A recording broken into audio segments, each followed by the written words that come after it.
What is going on, everybody, and welcome into episode 61 of JD's Empire Sports Talk with Biggie, who has been gone for about a month now, and he is I back. know. How we doing? I know you're not 100%, but you are back. Yeah, I'm sure you can hear by my voice. I'm a little under the weather, but the boys are back, so And boys listen, are back. it's September. You know what that means? Football is back as well. It's So the this best time of the year. it truly is. Like it's today's Tuesday. We have 2 more days.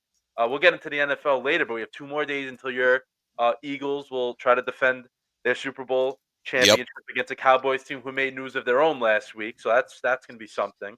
I mean, we even got football on Friday, NFL football Friday this week. So we I got know. It's Thursday, it's a Friday. fantastic week. It really is. It truly is. We have what 5 days straight of football. If you like, I know there's some games that are college games, like a little lower level, but Thursday, Friday, Saturday, Sunday, and Monday is just gonna be Yes. great. Next week's show's gonna even be better than this one. But Can I we do a little will. plug real quick, JD? Speaking of Thursday games at the lower levels.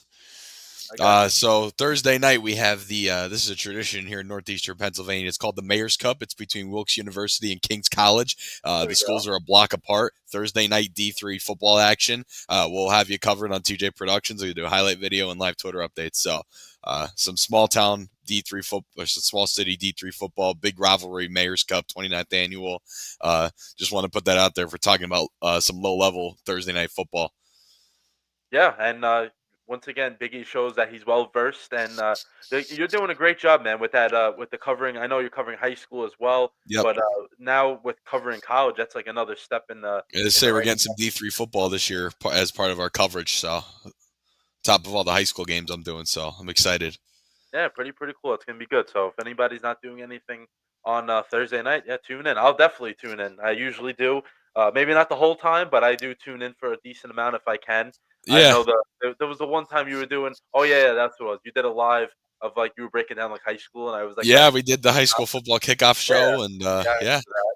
Yeah. So you're doing a lot, which is good. But let's start with, of course, the top end college football. What a weekend! I mean, it started Thursday. Even games that like you wouldn't even think of that you weren't going to be invested in. I was invested in. I know you were. Exactly. You're much more of a bigger college fan than I am, but we both were very much invested in the whole weekend, which ended last night, which I think is what we should start with. Um, I I Yeah. enjoyed every second of what happened last night, Well, but yeah, as a Jets fan, probably. Yeah. of course, we were on the other end of those type of beatings that Bill Belichick took last night a lot of times, and not even just because I'm enjoying it. I just think it's definitely necessary to start off with because it happened last night, so it's most recent in everyone's minds. But Biggie, when we turned that game on last night, North Carolina scores the first possession. We're like, oh, here we go again. This guy's gonna Yeah. prove something else into a winner. And then after that, I don't know what happened, but they didn't Nothing. I do mean, they anything the just rest fell of the. flat. They were flat the entire. They scored once, and it was really early on. And I'm like, I was watching the game. I'm like, wow, TCU must be pretty bad if North Carolina's scoring like this easily very early on, and then Yeah. all of a sudden they just took over. I mean, I was like, so this is actually happening. Like when I saw him score, I'm like, this is for real. Like Bill Belichick's actually going to be a good college coach, and TCU is going to have a horrible season. Didn't end up that way. After that, it was just flat the entire game. Yeah, and listen, for North Carolina, we can understand 70 new players is a lot, and Yeah. it's very hard to bring that into a group right away. But I don't know. I feel like as fans, we expected Belichick to go in there and still win because of what he's done. Well, But yeah, it's his really, resume, dude. I mean, yeah, like six-time exactly. Super Bowl champion coach. Exactly, but I think something that I know we talked about this in the beginning of the summer was that college is a totally different game, and Yes. does Hmm. matter who your coach is, but it also matters what you do recruiting to bring in players. Because in college, more so than the NFL, the players really win you the games. Obviously, Oh, for sure. I think we can Uh-huh. agree on that. And it looks like that team has a lot of holes, and he has a lot of work to do. The quarterback position definitely a question mark. I know their starter Lopez got hurt last night as well, so Yeah, that's he did. a open Which situation. hurt them in a sense because he wasn't too bad up until then. No, Um, he was. but that's the thing too. I like the point you brought up. 70 new players now in the era of the transfer portal and NIL. You're seeing guys in the 5th and 6th years playing for 5 or 6 different colleges. Yeah, I like some of the stuff I'm seeing is nuts. These guys are going it's crazy. from FCS to SEC, then the ACC, and then back to Power Four, and then they're the starting quarterback at North Carolina, and they're like 5th or 6th year of college football. They still have 2 more years of eligibility. That's just what we're seeing nowadays.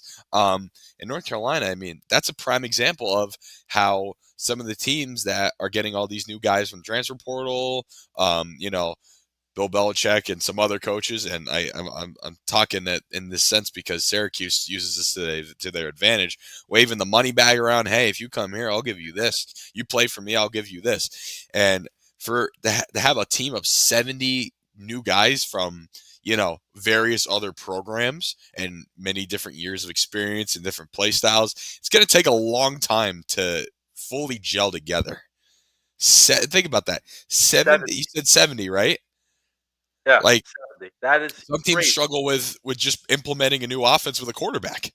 Yeah, Imagine exactly. 70 new kids. Like I guarantee, I don't know the exact number, but I guarantee you, not one of those starters for UNC last night played last year, or at least a few of them like did. But you know what I mean? Like that's just not gonna happen. Like that takes a long time. That many kids. That I understand what he did. You know, kind of gave them some relevancy and probably got some good kids in NIL. And I want to go play for Bill Belichick, of course. But you're not going to see success immediately. Yeah, and just because, like, I know you said that, yeah, Syracuse and some teams do have success doing that, but then Hmm. there's the other side of that is when teams they think that they're reinventing the wheel by bringing in all these new players, and it Yeah. doesn't work. That's the thing with the transfer portal. And I love how you brought that up. It's like, yeah, the 5th and 6th year guys. I forget what I think it was the Notre Dame Miami game the other night, Sunday night. Every single time they said something about a Miami defensive player, transfer from here, transfer from there, transfer. I was Don't they like, have a tight end, or didn't they have a tight end who was in his 9th year last year or this year? I last year forget. he was like 28. It Yeah. was Yeah. something like that. He played like 8 or 9 years of college football, not Yeah, I don't understand pro that. worthy college football. You got to Listen, really love the game to be playing college for that long. yeah, it's like you get 4 years. Like 4 years isn't like that's kind of enough. I mean, I understand guys get injured and Well, things yeah, of you that. have a 5th year, and then we just saw recently, like not this previous season, the wave of COVID seniors. So the class of 24, which had an extra year of eligibility at certain levels, not FBS, but did the FBS gave a year of eligibility? Did they? I believe, I They believe they still did, did. even though they played. But I know, like at least for when I was at Wilkes, like at the D2 and D3 level, the D3 level, we are pretty much our entire class of 24 had another year. We had all 5th years last season playing because it was their COVID year. You know Yeah, what I mean? Because D3, that's the only way you can redshirt is if you get hurt. So yeah, if you have to exactly. sit out for a whole year. You can't just get a regular a regular red shirt. You have to be injured, which I mean, I understand that, but it's like this is getting a little out of control. I know we got off topic a little bit, but Yeah. here's what I want to do before we move on to the other big games of the weekend. So I want to go through UNC's schedule. You're more of an ACC guy, of course, than I am. So I want to go through their schedule, and then I Okay. want you to tell me. I want you to do based off what you. I know it's only one game, so we may sound like we're overreacting, but I want to go through each game that they got on the schedule and what you think they're gonna like, what their record's gonna be at the end, because I know they have some non-conference. They have 2 non-conference games coming up. This one, particularly this week, I do not think that's going to be an easy game for by any stretch. I know it's Charlotte and people say things, but they produce NFL players like Yeah, no, every they're so the often. people don't know. UNC Charlotte's FBS still. Yeah, Like they're they not some produce. FCS school. They're paying millions of dollars to play. This is an FBS program who's seen some somewhat success in their conference. Yeah, and that's only that's on Saturday. So they're playing short turnaround to see if they can flush it. But all right, let's go through the schedule. So this week They play Charlotte on the road at 7 o'clock. It's a night game, so that's another challenge. And Yeah, any night game in college, we know this that adds layers to it, especially if you're on the road. It right. presents another challenge. Okay, so what do we got here? Do you think it's going to be a W? You think Mr. Bill Belichick will get his first W You with the know, Tar Heels? I feel like he should. Like, because Uh-huh. like I said, Charlotte's an FBS program. They've seen some success, but they're not Power Four. They're Right. and like they're probably one of the lower end FBS teams. They're not bad by any means, but you look at the teams they play and like you look at a full Power Four schedule. It's like, how do you judge that? But this is tough because the outing that UNC had last night. I mean, you can't rule them out. You could have them going 0-12. Like, you know what I mean? But I don't know. I think it's going to be a very tough game. It's going to be competitive because it's an in-state game, North Carolina, and it's at Charlotte. It's a night game. It's a Saturday night, so I think that'll play some factors, like you said. But I don't see why they can't win this game. If they don't, then I don't think UNC is going to make a bowl game or even be. I don't even think they're going to go 4-8 at that point. They go 3-9 if they lose this game.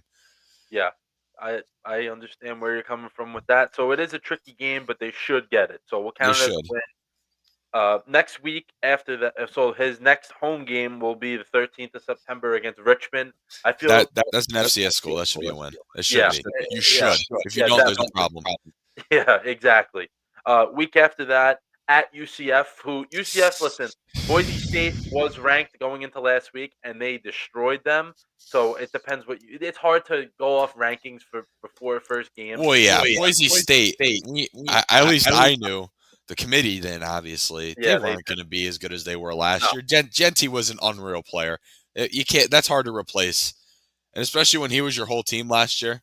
Like yeah, he really was for Boise State. Let's be he was. honest. As great as he was, and as great as Boise State had of a year, it was only Genty. It was all because of him. So you lose that power, like you're not going to be as good. Like Boise State's not is going to be like a 6-win team, maybe Hmm. 7-win team. They're not going to be anything special.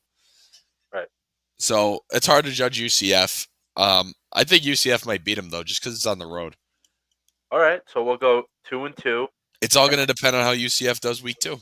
Yeah, this is why I say we may sound like we're overreacting right now, but this is definitely this is good that we're doing this, just because it's right after week one.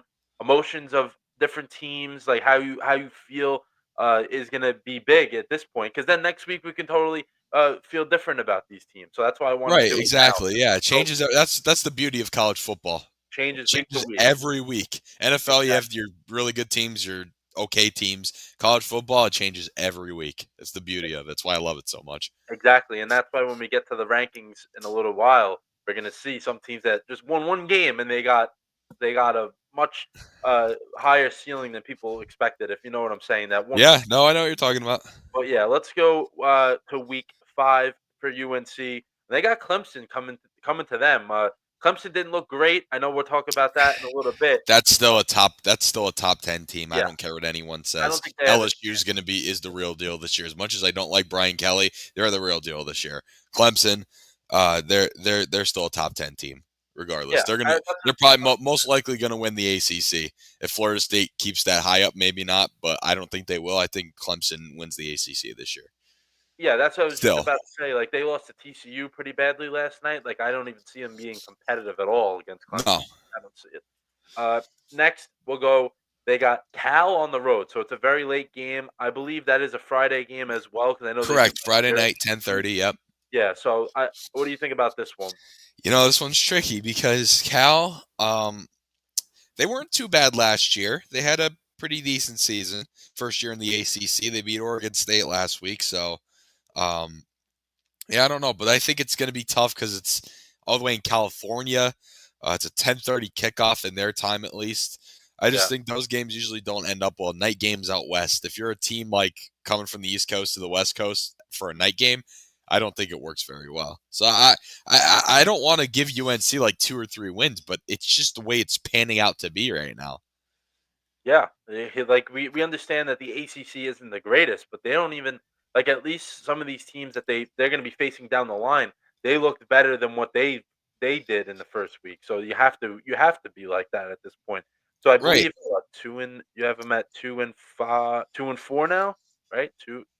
Yeah, it would be because their wins would be Charlotte and Richmond, and then losses TCU, 2-4, UCF, 2-4. Clemson, 2-4. Yeah, Yeah, 2-4, and then they hit. Virginia comes to them. Weird. I don't know. I feel like at this point of the schedule, it's like are guys like even buying into Belichick? Like from what we're predicting right now, right. are If guys they're even two and buying? four at this point, it's like where do you stand as a program in a year like this? You Yeah, know?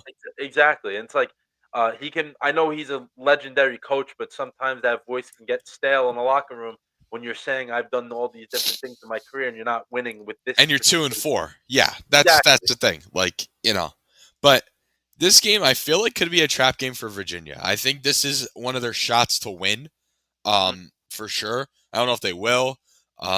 It being home will help them. This one's kind of a coin flipper for me. I feel like this could be a trap game for Virginia.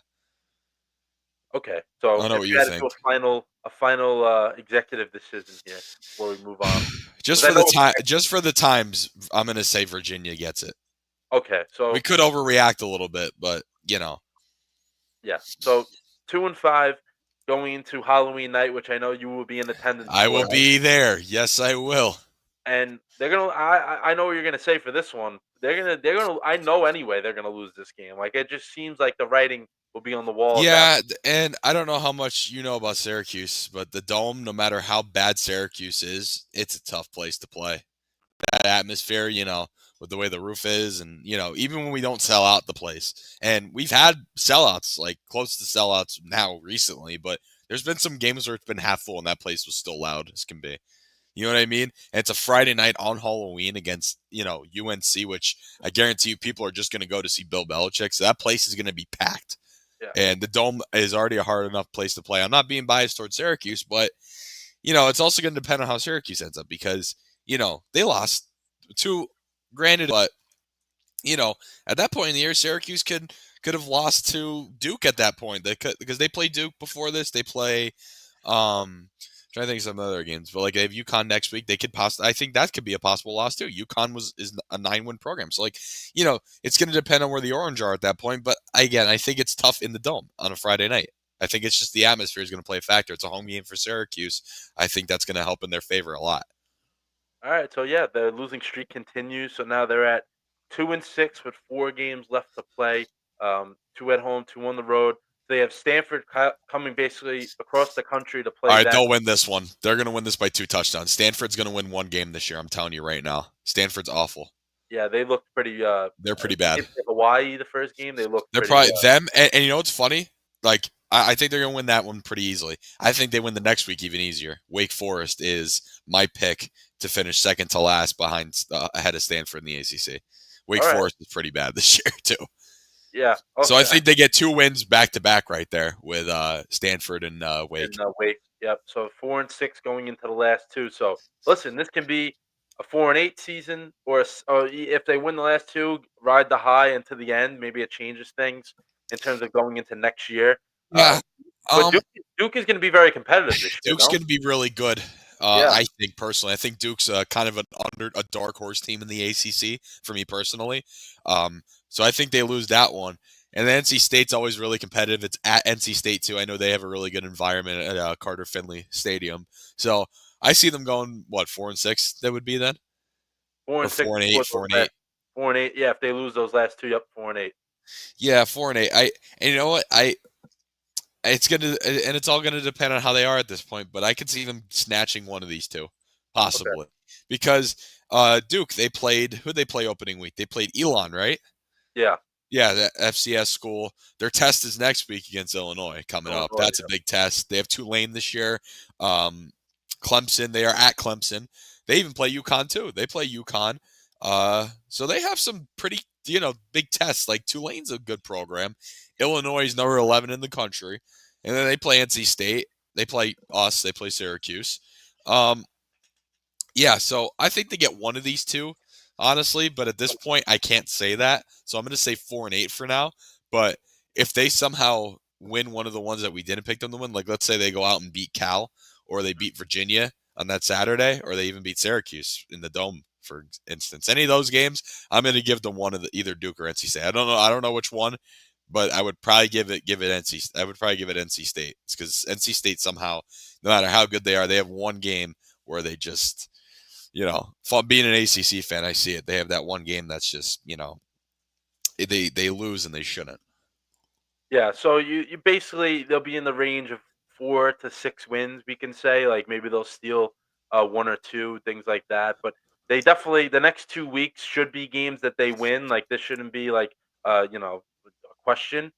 Pretty much. I know Charlotte we said will be tricky, but they should win that game and then move into the conference UCF and then conference games. But yeah, so that 4 to 6 win range, which is obviously, I mean, not good, but probably based off of what they did last night, that could actually be an accomplishment because that roster does not look very talented in Hmm. the slightest. They have some pieces, I feel, but as a whole, that defense looked atrocious. They didn't do anything fundamentally sound, and if you don't have talent plus fundamentals, you're in trouble. So hopefully, I mean, for me, I'm not rooting for it, but if they do want to have success, they need to definitely get that right quickly. But let's move into some other games and headlines that happened from the weekend. Texas versus Ohio State. Listen, it was a top three matchup at the time. It was a really good game if you like defense because both quarterbacks did have their struggles. Arch Manning more than Julian Sayin did. Oh, way more. I mean, Biggie, is Ohio State gonna run? Like, are they gonna win this thing again? It's very well possible. Now, look, it could just be Arch Manning is not it. We can't determine that yet, but I think it's looking pretty prominent that Ohio State is going to run it back. Yeah, and they're definitely. I think you can agree with me on this. If they do run it back and win the championship, it will be different, or they will go a different style, play a different way than they did last year. Yeah, Do you no, I agree. Yeah, like where I'm uh huh. coming from on that? Yeah, that's something that I think came out easily on the TV screen when you're watching that game. Be like, okay, so they're going to be led more by their defense, even though I think their defense is less talented than last year's defense. Yeah, This year's, I which is agree with crazy, you. Yeah, which which is is nuts crazy. because their But defense last year was incredible. During yeah, that stretch in the college football playoffs, it was one of the best defenses I've ever seen. yeah, they turned it on late last year, and I feel like this year they're gonna have it going through the whole season the way they looked. And we know Matt Patricia, who's been around the NFL for a very long time. He was a head coach, didn't have success doing that, but I know did coach offense at some point, which I didn't understand why he did that. But he was very well known for his defense, and he learned from Bill Belichick. Came from that, that tree, and Right. I Uh huh.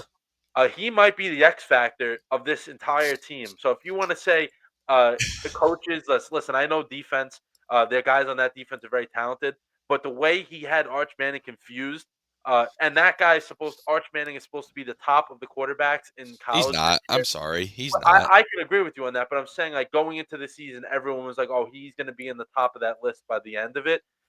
If Matt Patricia can put him in a blender, some of those other teams they play, they're going to have no chance of scoring the way this guy. That scheme, I mean, it was an NFL scheme on a college field, and they didn't Yeah, have. and that's hard to get by. And it's funny me saying that Matt Patricia's an X factor because remember when he was the Eagles DC for a little bit during Yeah, that yeah, rough 2023 season when we fired what's his name? I forget the guy that we fired and we brought in Matt Patricia and it just didn't help at all. I forget who it was, but you remember that year for the Eagles, right? yeah. No, I remember because then he went to the Patriots and was their OC after that. If you Yeah, remember, yeah, and then he was the head coach for the Lions for a little bit, and they were yeah, terrible. Like, you know what I mean? So yeah. for to say that freaking uh, Matt Patricia's an X factor is pretty crazy, but it's not out there because he really is. I mean, the Ohio State defense looked really good. Yeah, and it was crazy to see it, like how they look so great in week one. But it is week one. That's what we have to, Yeah, you and know. that's the thing too. Texas could, just be that not Arch Manning could not be that good. It could just be the fact that people overhyped the frig out of Texas. Yeah, exactly. And we'll see what happens. But let's go into the next. Um, this is the game that I don't think people thought would be the outcome that happened, but No. it was both the surprising game of the weekend.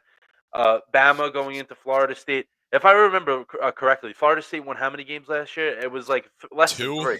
Yeah, I was gonna say it was definitely less Yeah, than they went three. 2-10. Yeah, and now the beauty of the transfer portal, bring in a quarterback from BC Castellanos. He looked who I didn't outstanding. expect to be good at all because how do you not win a starting quarterback job at Boston College? No Yeah, offense, BC, but like, come on. How are yeah, you going to exactly. lead FSU when you can't even win the job at Boston College? That was my first thought, but Mhm. yeah, Bama, what? Ugh, it's not it anymore, man. Bama's not Bama anymore.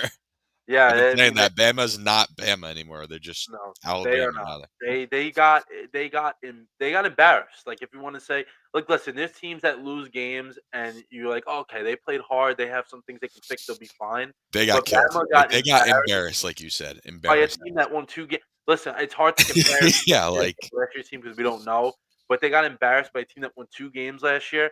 And it was more so. Listen, the first half you can see the way the game was going that it was going to get to that point, but the second half not even competitive. I I, know it wasn't even a game. Like it really wasn't. it wasn't, and it was just every phase of the ball that they had no chance of doing anything. I know the first possession of the game they scored a touchdown, and then after that they scored 10 points the rest of the game. So the offense couldn't do anything. Uh huh. And this is supposed to be, if you want to say, one of the easier games they have on the schedule this year, and because the SEC is, of course, the SEC. It's But the SEC, right? and I don't really know, man. I put on here, is Bama that like not good anymore, or is it FSU They're not Bama anymore. actually I'm good? telling you, they're not Bama anymore. All right, yeah, I agree with you on that. It's just like I don't. It's kind of And crazy. Listen, I and know they. personally, I think they're going to struggle in the SEC pretty badly this year. It's going to be a rough year for Alabama. Yeah, so I mean, if that's the case, I think a lot of college football fans who are tired of seeing them be a good team, Oh, it's finally, great. Yeah, yeah, I'm one of them. I used to hate Alabama. yeah. Like as much I as I mean, like Nick Saban on College Game Day, I hated Alabama when they were like good. yeah, because it was insane, like how good they were. Like they I were know just how good actually, how good of a coach Nick Saban was with that program. yeah. But let's move on to the next bullet point here, which was LSU versus Clemson. This was a game that was supposed to be a higher scoring affair, and that wasn't the case. But the game was still good. LSU came away with a 17-10 win. Garrett Nussmeier, who's going to probably be a top pick in next year's draft, he looked terrific against a Clemson defense that was supposed to be top in Yeah, the and like top. I said, I think they still will be. I think just LSU exceeded expectations, at least for me, and I'm sure a lot of other people. They exceeded expectations. I think they're the real deal, LSU. Yeah, and we've seen how they've scheduled high-profile games week one for the past 4 years, and they finally got the one win that they were looking for. And this was the environment they went into, Death Valley, in a night game, first week Oh of the yeah, season. And they went in there. Listen, they got the win. It didn't matter how they did it, but they did get the win. Nussmeier still hit. They only scored 17 points, but his stat line, over 200 yards. I believe it was over 230 yards and a touchdown. He looked comfortable though. We got to say that. Like he looked like he was like taking his momentum from last yeah, year and uh huh, bringing it into this year. And listen, if they can play the way they did defensively against, I know Clemson's offense has a lot to be desired sometimes, but if they can bring that defense into the SEC, they're going to be, they're like you just said, they're going to be much better than maybe people thought at the end of the season. You never know at this point. right, Right. yeah. Yeah. Even my Even like, like, I thought Clemson was going to run the table with them, and everyone's going to be like, oh well, we were wrong again about LSU. And yeah, Clemson's actually good. But no, that wasn't the case. I mean, it was still a competitive game. Don't get me wrong; it wasn't a blowout, but still, you know, for LSU to win that in Death Valley, in the actual, I guess we determined which the real Death Valley is now. That was the whole big thing with both of those stadiums being Death Valley. I guess we know what the real one is now. As an ACC fan, I hate saying that, but yeah. I mean, that's kind of is funny. I like Clemson's that. one of the bright spots for the conference? Yeah, they usually are, but the expect. I know I was watching a lot of like preview of the season type of shows, and everyone's like, "Oh, Clemson's gonna make it to the championship," but Yeah, makes it. I thought so too. I still think they're going to win the ACC. I don't know if they're going to get far in the playoffs, but I think they're going to win the ACC still. Yeah, they're very talented, and they're bringing it back. They're one of the few teams in college that doesn't really get transfers, and they No, built. and I actually respect that. Dabo I Sweeney respect kind of it. does it. He does it at a level that you should do it, not this whole crazy stuff. I mean, I respect it a lot.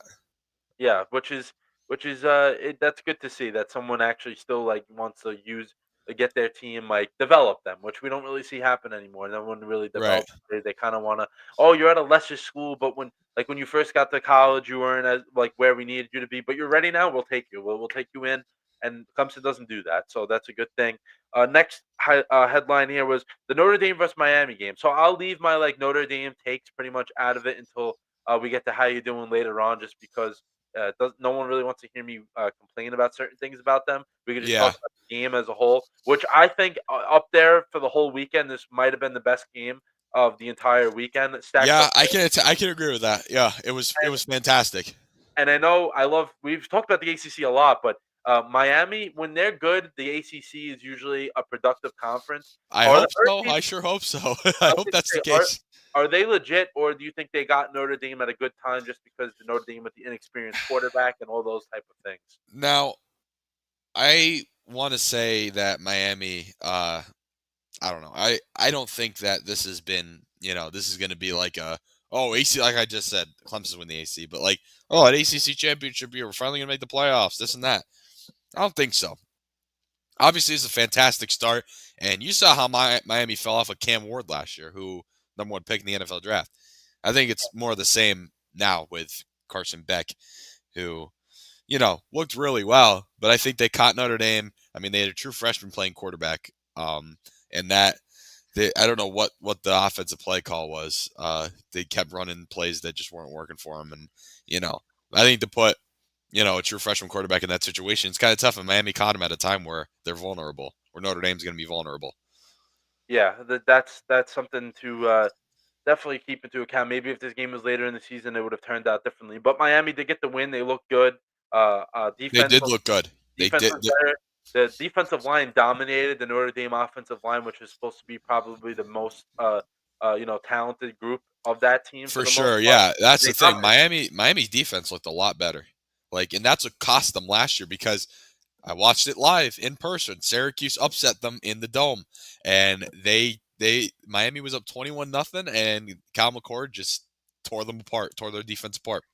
It happened. It happened last year. We got Clemson in the ACC championship game that night. Yeah, and they forced turnovers. They got pressure, which, if like you just Oh said, yeah, I was just they gonna were say they pressured Carr pretty well. pretty well, yeah. And this is something that they'll look to improve upon, and they did. Carson Beck, I think, is a good pivot from Cam Ward. I mean, he probably won't have the production Cam Ward had, but No, absolutely he's a not. good. I feel like he's a good like stopgap in between whoever their next quarterback's going to be, because he's a veteran.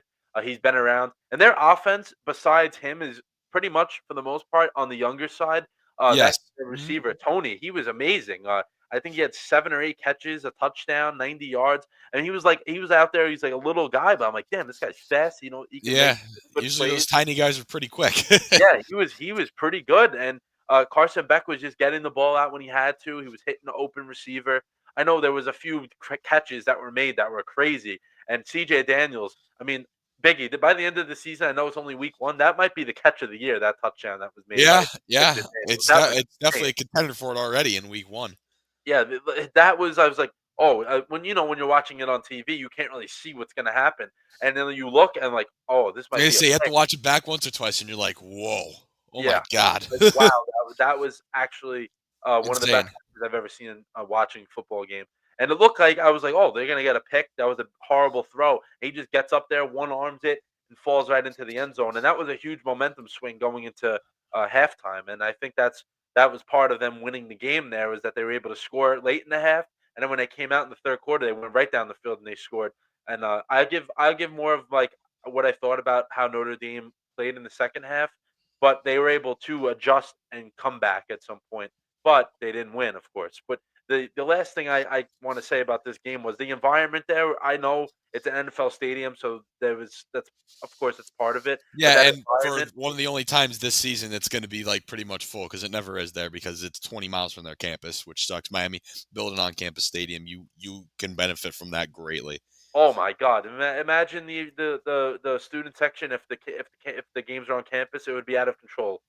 And it was the other night, but like if they have it right there with them, that would be even better. But let's do the top 25 check-in. Biggie, I'll let you go up. You can do the first. We can just do it like this. You can do the first 13. I'll take over for the last 12. And if any point, if you at any point, if you feel there's a surprise or whatever the case may be, just like stop and like whatever talk about it because there definitely is a few surprises, but I also think that I mean it is only one game, so like how much can they Yeah. really how much can they change? But whenever you're ready. Okay. So we're gonna get into this because there's been some shakeups, some really big ones, and I'm excited to talk about it. So let's pull this up real quick, just as a reference, because I know Ohio State's #1. Hang on, let me pull this up. Where's the AP top 25? We're doing the AP, right? Yes. Yeah. The only one that matters, in my opinion. Yeah, I agree with you.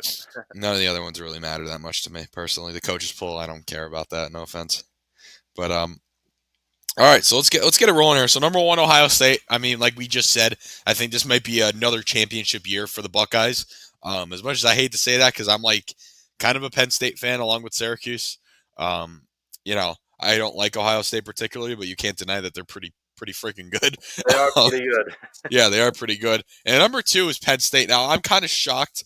I personally would put LSU above Penn State. I think at this point in time, LSU would beat Penn State just because they obviously won pretty soundly against the bottom 3 FBS team in Nevada. But I feel like I watched them in that game. I don't think they looked great.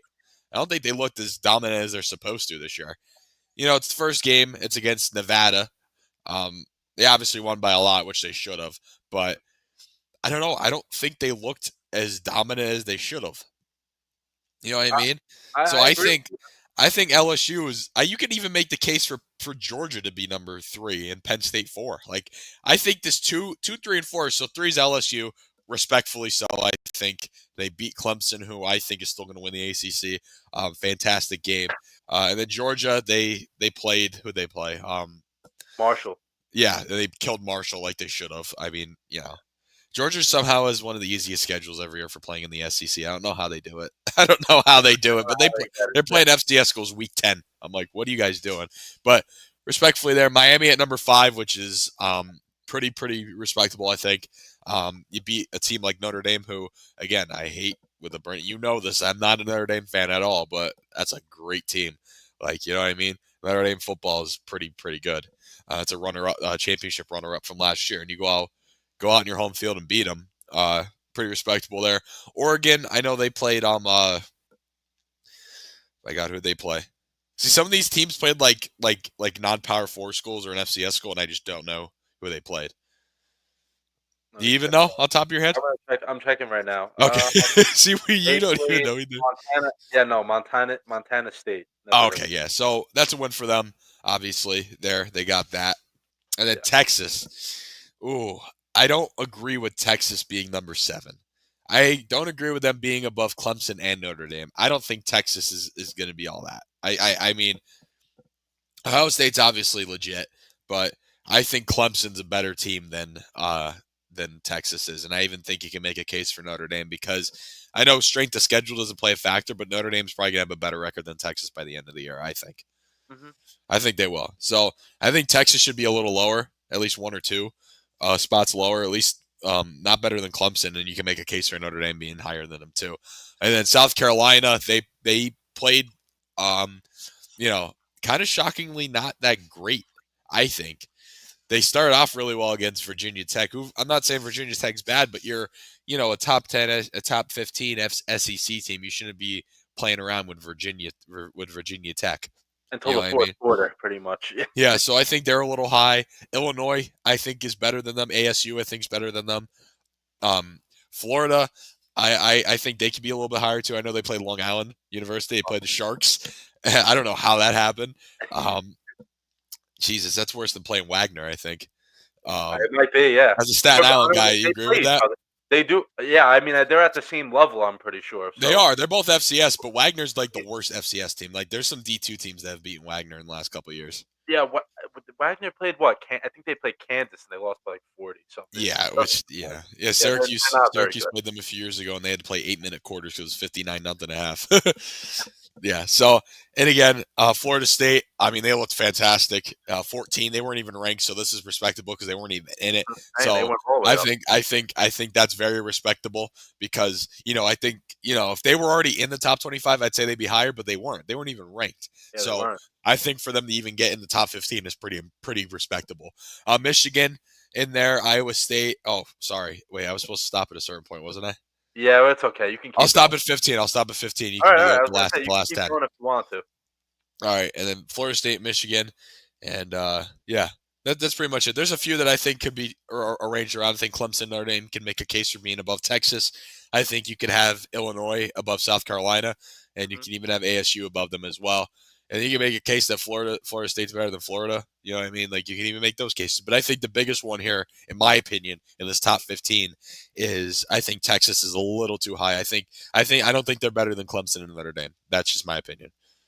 All right, I yeah. I think I mean, think Notre Dame should be at least. I think Notre Dame should be 8, Clemson should be 7, and Texas should be 9. Personally, okay, yeah. All so right. yeah. All right, you get Well, the last 10 there. I went a little over. I'm sorry. you're good. I was letting you go because I was like, yeah, you're on a roll right now. I was gonna let you go. I wasn't gonna say anything, so uh, that's fine. But Iowa State at 16, they won their game in Ireland. So they played 2 games already, but they won in Ireland and they came back and they put a good, pretty good beating on. I believe it was South Dakota. Yeah, Never heard which of them either, but they're FCS. yeah, I'm a huge fan of Rocco Beck, so I really hope he does well this year. He could go in the draft, but he may not. So I don't know what he's gonna do. But they have a good team. They could be a sleeper in the Big 12 this year. I think that they have that type of potential. SMU at 17, they're another team that played an FCS type of school. I believe it was Illinois State. They won. Who was No, that? not Illinois State. That was Oklahoma. I skipped one. SMU. SMU, They played. Who did SMU play? East Texas A&M. East Okay. Texas. Yeah, East Texas. Yeah, Yeah, and so it they was an won. in-state FCS team. Yeah, so they won 42-13. They had a 42-3 lead going into the late part of the fourth quarter before uh, they decided to let up a few points. So SMU, they have a few guys that came back from last year's team that should help them win some games. So good for them. They're at 17. Oklahoma at 18. They look pretty good. I believe they played Illinois State 35-3 win. Their new quarterback John uh, Mateer, he looked really, really good. He was the kid from last year where he played at Washington State when they weren't in a conference. So you knew he was going to leave there and try to better up for himself. But he looked pretty good. And I know we'll talk about it after the top 25, but they have a big matchup Saturday night. So they got to try to win that one if they want to be much improved from last year. Hmm. Texas A&M at 19. They they listen. They're going to be a good team. I'm a little nervous for who when they play Notre Dame, not this week, but next week. They beat Yeah, and UTSA. I think it being at Notre Dame is going to help you guys a little bit though. But Yeah, it's going to be a not an easy game. Another not easy one for you guys. You usually start out with playing Scranton School for the Blind every yeah, week for the first 2 or 3 weeks. But yeah, yeah, you're opening up with 2 pretty powerful teams, and you lost one of them. But yeah, I think A&M, it being, if it was at A&M, I'd be like, oh boy. But it's at Notre Dame, yeah, so it should be a little bit better for you guys. I think it will yeah. work in your favor, 100%. Hopefully, I know that Notre Dame played them last year, the first game at Kyle Field, but Yep. at least this year it's at our place. Texas A&M, they won 42-24. Maybe they could have won by more. I feel like if you're playing UTSA, you could have won by a little Yeah, more. But UTSA is not terrible though. They're no, FBS. They're yeah, not bad. they're not bad, and it's also the first game of the season, so it's hard to judge because you don't get a preseason. Ole Miss at number 20, they played Georgia State, and they won 63-7. That was a game I know I was watching all different games throughout the day, and I turned that one on at night, and I was like, oh, okay, that one's not worth watching in the slightest. Yeah. 21 Bama. We know what happened to Bama. They lost to FSU. So FSU's 14, like you said before, they moved down to 21. I think there were 13 go. No, there were 8 going into the game, so they went down 13 spots. So we'll see. I mean, if they have another rough game coming up, if they do, who do they play? Oh, they have a cupcake this week, of course. Who they play? ULM. Who is that? Louisiana Louisiana Monroe. Monroe. Louisiana Monroe. And then they have Wisconsin before they play Georgia at the end of September. So they probably will win the next 2 before they get Georgia at the end of the month. Tennessee at 22. Tennessee's probably going to be a good team this year. I know they beat your Syracuse team, Orange, but listen, Yeah. Tennessee. The quarterback, what is it? What was his name again? Joey Aguilar, he looks really good. Like He looked he's a really great good. quarterback. Yeah, And do you see his journey? He's been playing college football since 2020. I mean, yeah, he's been everywhere. He was at JUCO, he was at UCLA, he was everywhere, and App he played State. really well for the He did. Volunteers. He looked really, really impressive. And then I think number 23, Indiana Hoosiers, this is another team that can definitely be a wild card to think about just because they had so many new players last year with Kirk Cignetti going in there. And now they do have some more new players, a new quarterback, Cal transfer, Mendoza. So they won that game only 27-14. So they did not look that great throughout that entire game. I No, know they had a lot of trouble scoring pretty much in the first half until the end. And then they have a few easy games coming up before they start conference play, so they'll probably be 3-0.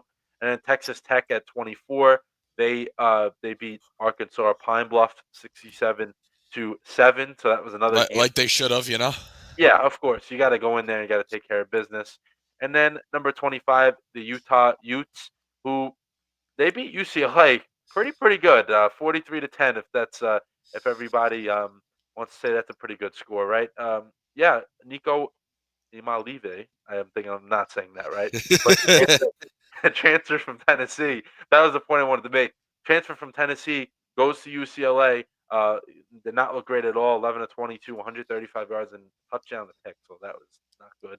That might hurt him a lot by transferring out of Tennessee, which I know wasn't all him, but it's also like that's not the move you want to make. But Utah's going to be a good team this year. They usually have a good program every year, but I think they're going to be Big 12. I think the Big 12 is going to be better than it was last year. I feel like they Yeah, I have agree. more I depth agree. to it. But yeah, that'll round out the rankings for after week 1. We got week 2 coming up. Not as many high-profile games, but Biggie, is there any games? I know there's one that is ranked, has multiple ranked teams, but is there any other games that have caught your eye for this week going into week 2? Um, Let me have a Yeah. look. So there's some games here that I think are going to be pretty intriguing. Let's see here. I know Michigan, Oklahoma is the headline, but there's Yeah. I mean, I think Oklahoma State and Oregon might be a decent game.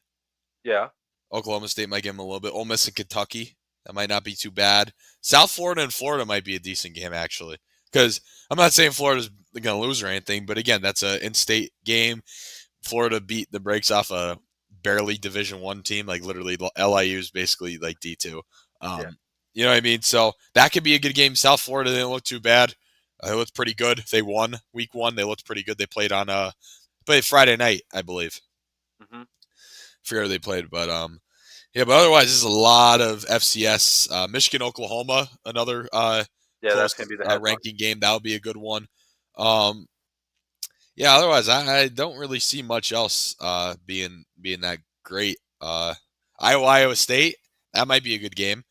I'm just looking at some of the Power 5 versus Power 5s because we have a lot of FCS versus FBS, and we have a lot of FBS versus like non-power 4, like non-power 4 versus non-power 4. Like, you know, like Florida State's playing East Texas A&M, and then like Penn State's playing FIU, who's one of the worst FBS teams. Baylor didn't look very good at all, and SMU hosts them. Kennesaw State, who almost beat almost beat Wake Forest the other night, is playing at Indiana. Kent State's playing Texas Tech. Oh, jeez. They barely beat Merrimack College, which I think moved up to Division One a few years ago. Yeah, not that long ago. Yeah. First win in like this 21 game losing streak they're on. Ohio State's playing Grambling State. Georgia's playing Austin P. Jeez. All right. Yeah, ETSU's playing Tennessee. Cal Poly's playing Utah. Cal Poly, oh my god, forgot about them. They're FCS obviously, but yeah. So just not a lot of like. I think because we're comparing it to last week. Last week was a phenomenal week 1. We don't usually see that. Week 2 is kind of like how week 1 usually is. Hmm. Yeah, and So then I mean that's usually how it goes, but I'm sure as the weeks go on, we'll see some matchups we weren't expecting. But definitely the headline: Michigan, Oklahoma. We'll see how Bryce Underwood does in his first true test because he played well in week 1, but you know that going on the road to Oklahoma is a different beast. We'll see what Oklahoma does as well because they were a team that was supposed to be better than what their record was last year, and that didn't happen. They had a rough season; they couldn't really score, but it seems like they found the quarterback at least for the time being. So we'll see what happens. But it was a very, very good weekend. That's why we had to spend that all the time we did on it because it was very, very, Eventful. very, very Uh-huh. fun and entertaining. Fantastic. Football at its highest like that, when you see in those matchups like that, it just makes you want to watch even more. So week two will definitely be a little lower in terms of the quality Yeah. matchup, but it is what it is. We'll live with it. We'll move on to the next week. But before we hit the NFL, because of course no basketball or hockey talk when Nope. you got this much football, but we'll do baseball. We'll sandwich that in between, and then we'll slide in to the NFL. Then we'll hit how you doing at the end, and then we'll hit the pick'em after that, Yep. and that'll be it for the show. But we'll do baseball pretty quickly Yep. here. Just wanted to. I'm gonna be right back. All right, I Be got you. right back. So I'll have to keep going here for now. Juan Soto. The highlight pretty much of yesterday is Labor Day. They had some day games going on. Soto had a big day. He had 6 RBI, a grand slam, and a two-run triple to lead the Mets to the win over the Tigers. They won 10-8. That was probably Soto's like first like I'm a Met moment.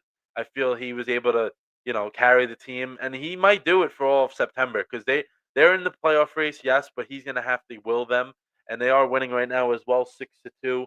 So we'll see if they can hold on to that. But other MLB news here: Jason Adam, who's a all-world reliever for the Padres, he ruptured his quad last night for the Padres, and that's a huge loss because they're not only battling for playoff seeding, they're battling for first place, and now they don't have. Listen, they have a really good bullpen, but not having him at all now is kind of it's unfortunate for the Padres as he ruptured a quad. That's going to keep him out for a really, really long time. Um, and it's under 30 games remaining. So this is go time. And if you want to win a division, you need everybody. An unfortunate situation for the Padres. But yeah, let's do the standings checking because, like I said, it was going to be pretty quick.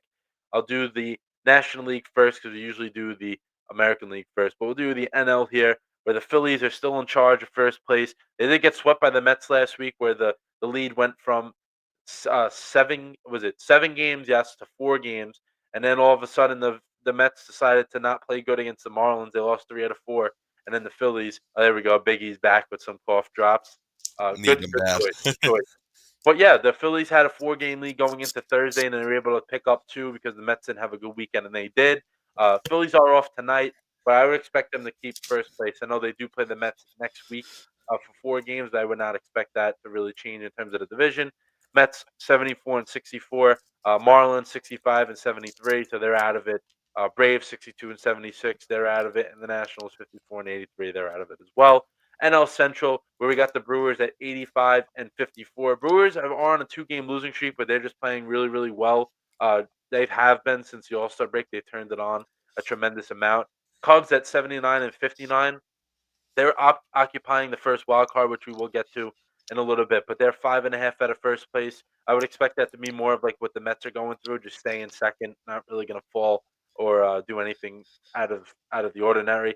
The Reds are the only team pretty much outside of the playoffs that have an actual chance at making it. They're 70 and 68.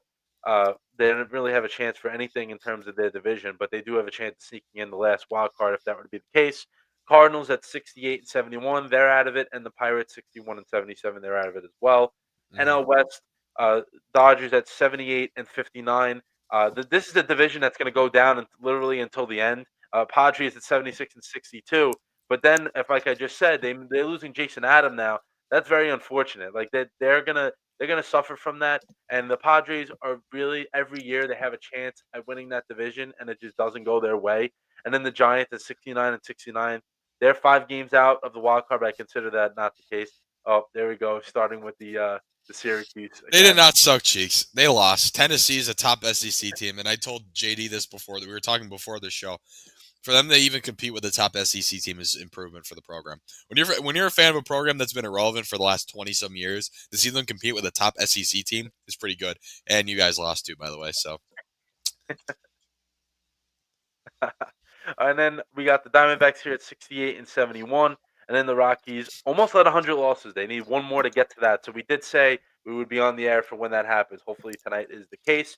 Let's do the wild card before we switch over to the American League. NL is stacked up with the Brewers as the 1 seed. They have a 5-game lead over the Phillies, so I would expect the Brewers to occupy that going into the postseason. Phillies at the 2 seed. They got a 2-game lead over the Dodgers, so that one, Soto just went deep again. The Dodgers at 78 and 59. So I expect if I did have to make a prediction in terms of the NL seeding changing, I would expect the Dodgers to catch the Phillies at some point. Listen, the Dodgers are 19 games over 500, but they really have not had a hot stretch at all this season. They've just been like kind of just steady. Cubs occupying that first wild card with the Padres and then the Mets. So the Reds are 4 games out. I would expect them to really be the only team that has a chance at going in, but the Mets just have to hold serve pretty much for the rest of the year, and they would be okay. But the matchups would be Brewers and Phillies getting a bye. The Dodgers would take on the Mets, and the Cubs would take on the Padres. So those would be two heavyweight wild card weekend matchups if it were to go that way. Big, you want me to just do the American League just to save your voice for when we get to the NFL? Yeah, yeah, All right, I that'd got be greatly apprecited. But I, I'll give my 2 cents in after because I haven't. I'm not gonna lie to you. Once football starts, I'm completely clocked out of baseball unless the Yankees are like significantly ahead and they've sucked. They haven't sucked, but they haven't been playing great at all. They haven't improved at all since our last show. So go yeah. ahead. All right, so All we'll start football with for me. the AL East, which the Blue Jays still in first. They have been for the pretty much the entire summer. 79 and 59. Yankees are in second for now, but they are tied with the Red Sox. 76 and 61 of the Yankees. Red Sox are 77 and 62. Both teams are 7 and 3 in their last 10, but you do have to keep note that the Yankees played the Nationals and the White Sox last week, so they should have won all the games they did. I don't really understand why that wouldn't be the case. And the Red Sox have just been outstanding. They have been so good. Young roster, and they're just hungry. They want to win. The Rays at 68 and 69, they're on a 4 game winning streak. They're looking to make a little charge to the wild card, 4.5 out of that. AL Central Tigers at 80 and 59. They did lose to my Mets yesterday, which I enjoyed and sweated out that game till the very end. The Royals at 70 and 67. They're 9 out of first, but they're in the wild card race. Guardians dead even at 500. They're also in the wild card race. Twins way out of it, like we predicted, and then the White Sox are the White Sox. They are on a 2 game winning streak, though. Good for them. Astros at 76 and 62. Mariners at 73 and 65. They're in the last wild card.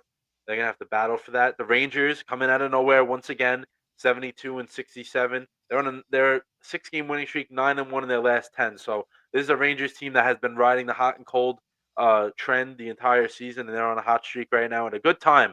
Teams that get hot at the end of the year are usually the ones that go far in the postseason. Yes. Angels at 64 and 73, and then the A's at 64 and 75. So this is those two keep flip flopping last place. Let's do the wild card standings and just standings as a whole for the American League. Tigers occupying that number 1 seed by half a game, so that can change quickly with those two. Blue Jays are number 2, and then the Astros are the 3rd seed, and then the Yankees are the first wild card. Red Sox are the second wild card, and the Mariners are the third wild card. But the Mariners better watch out; they haven't been playing too great lately. And you got the Rangers, Royals, and Guardians, and even the Rays, all within 4.5 games. So they got to watch out for that.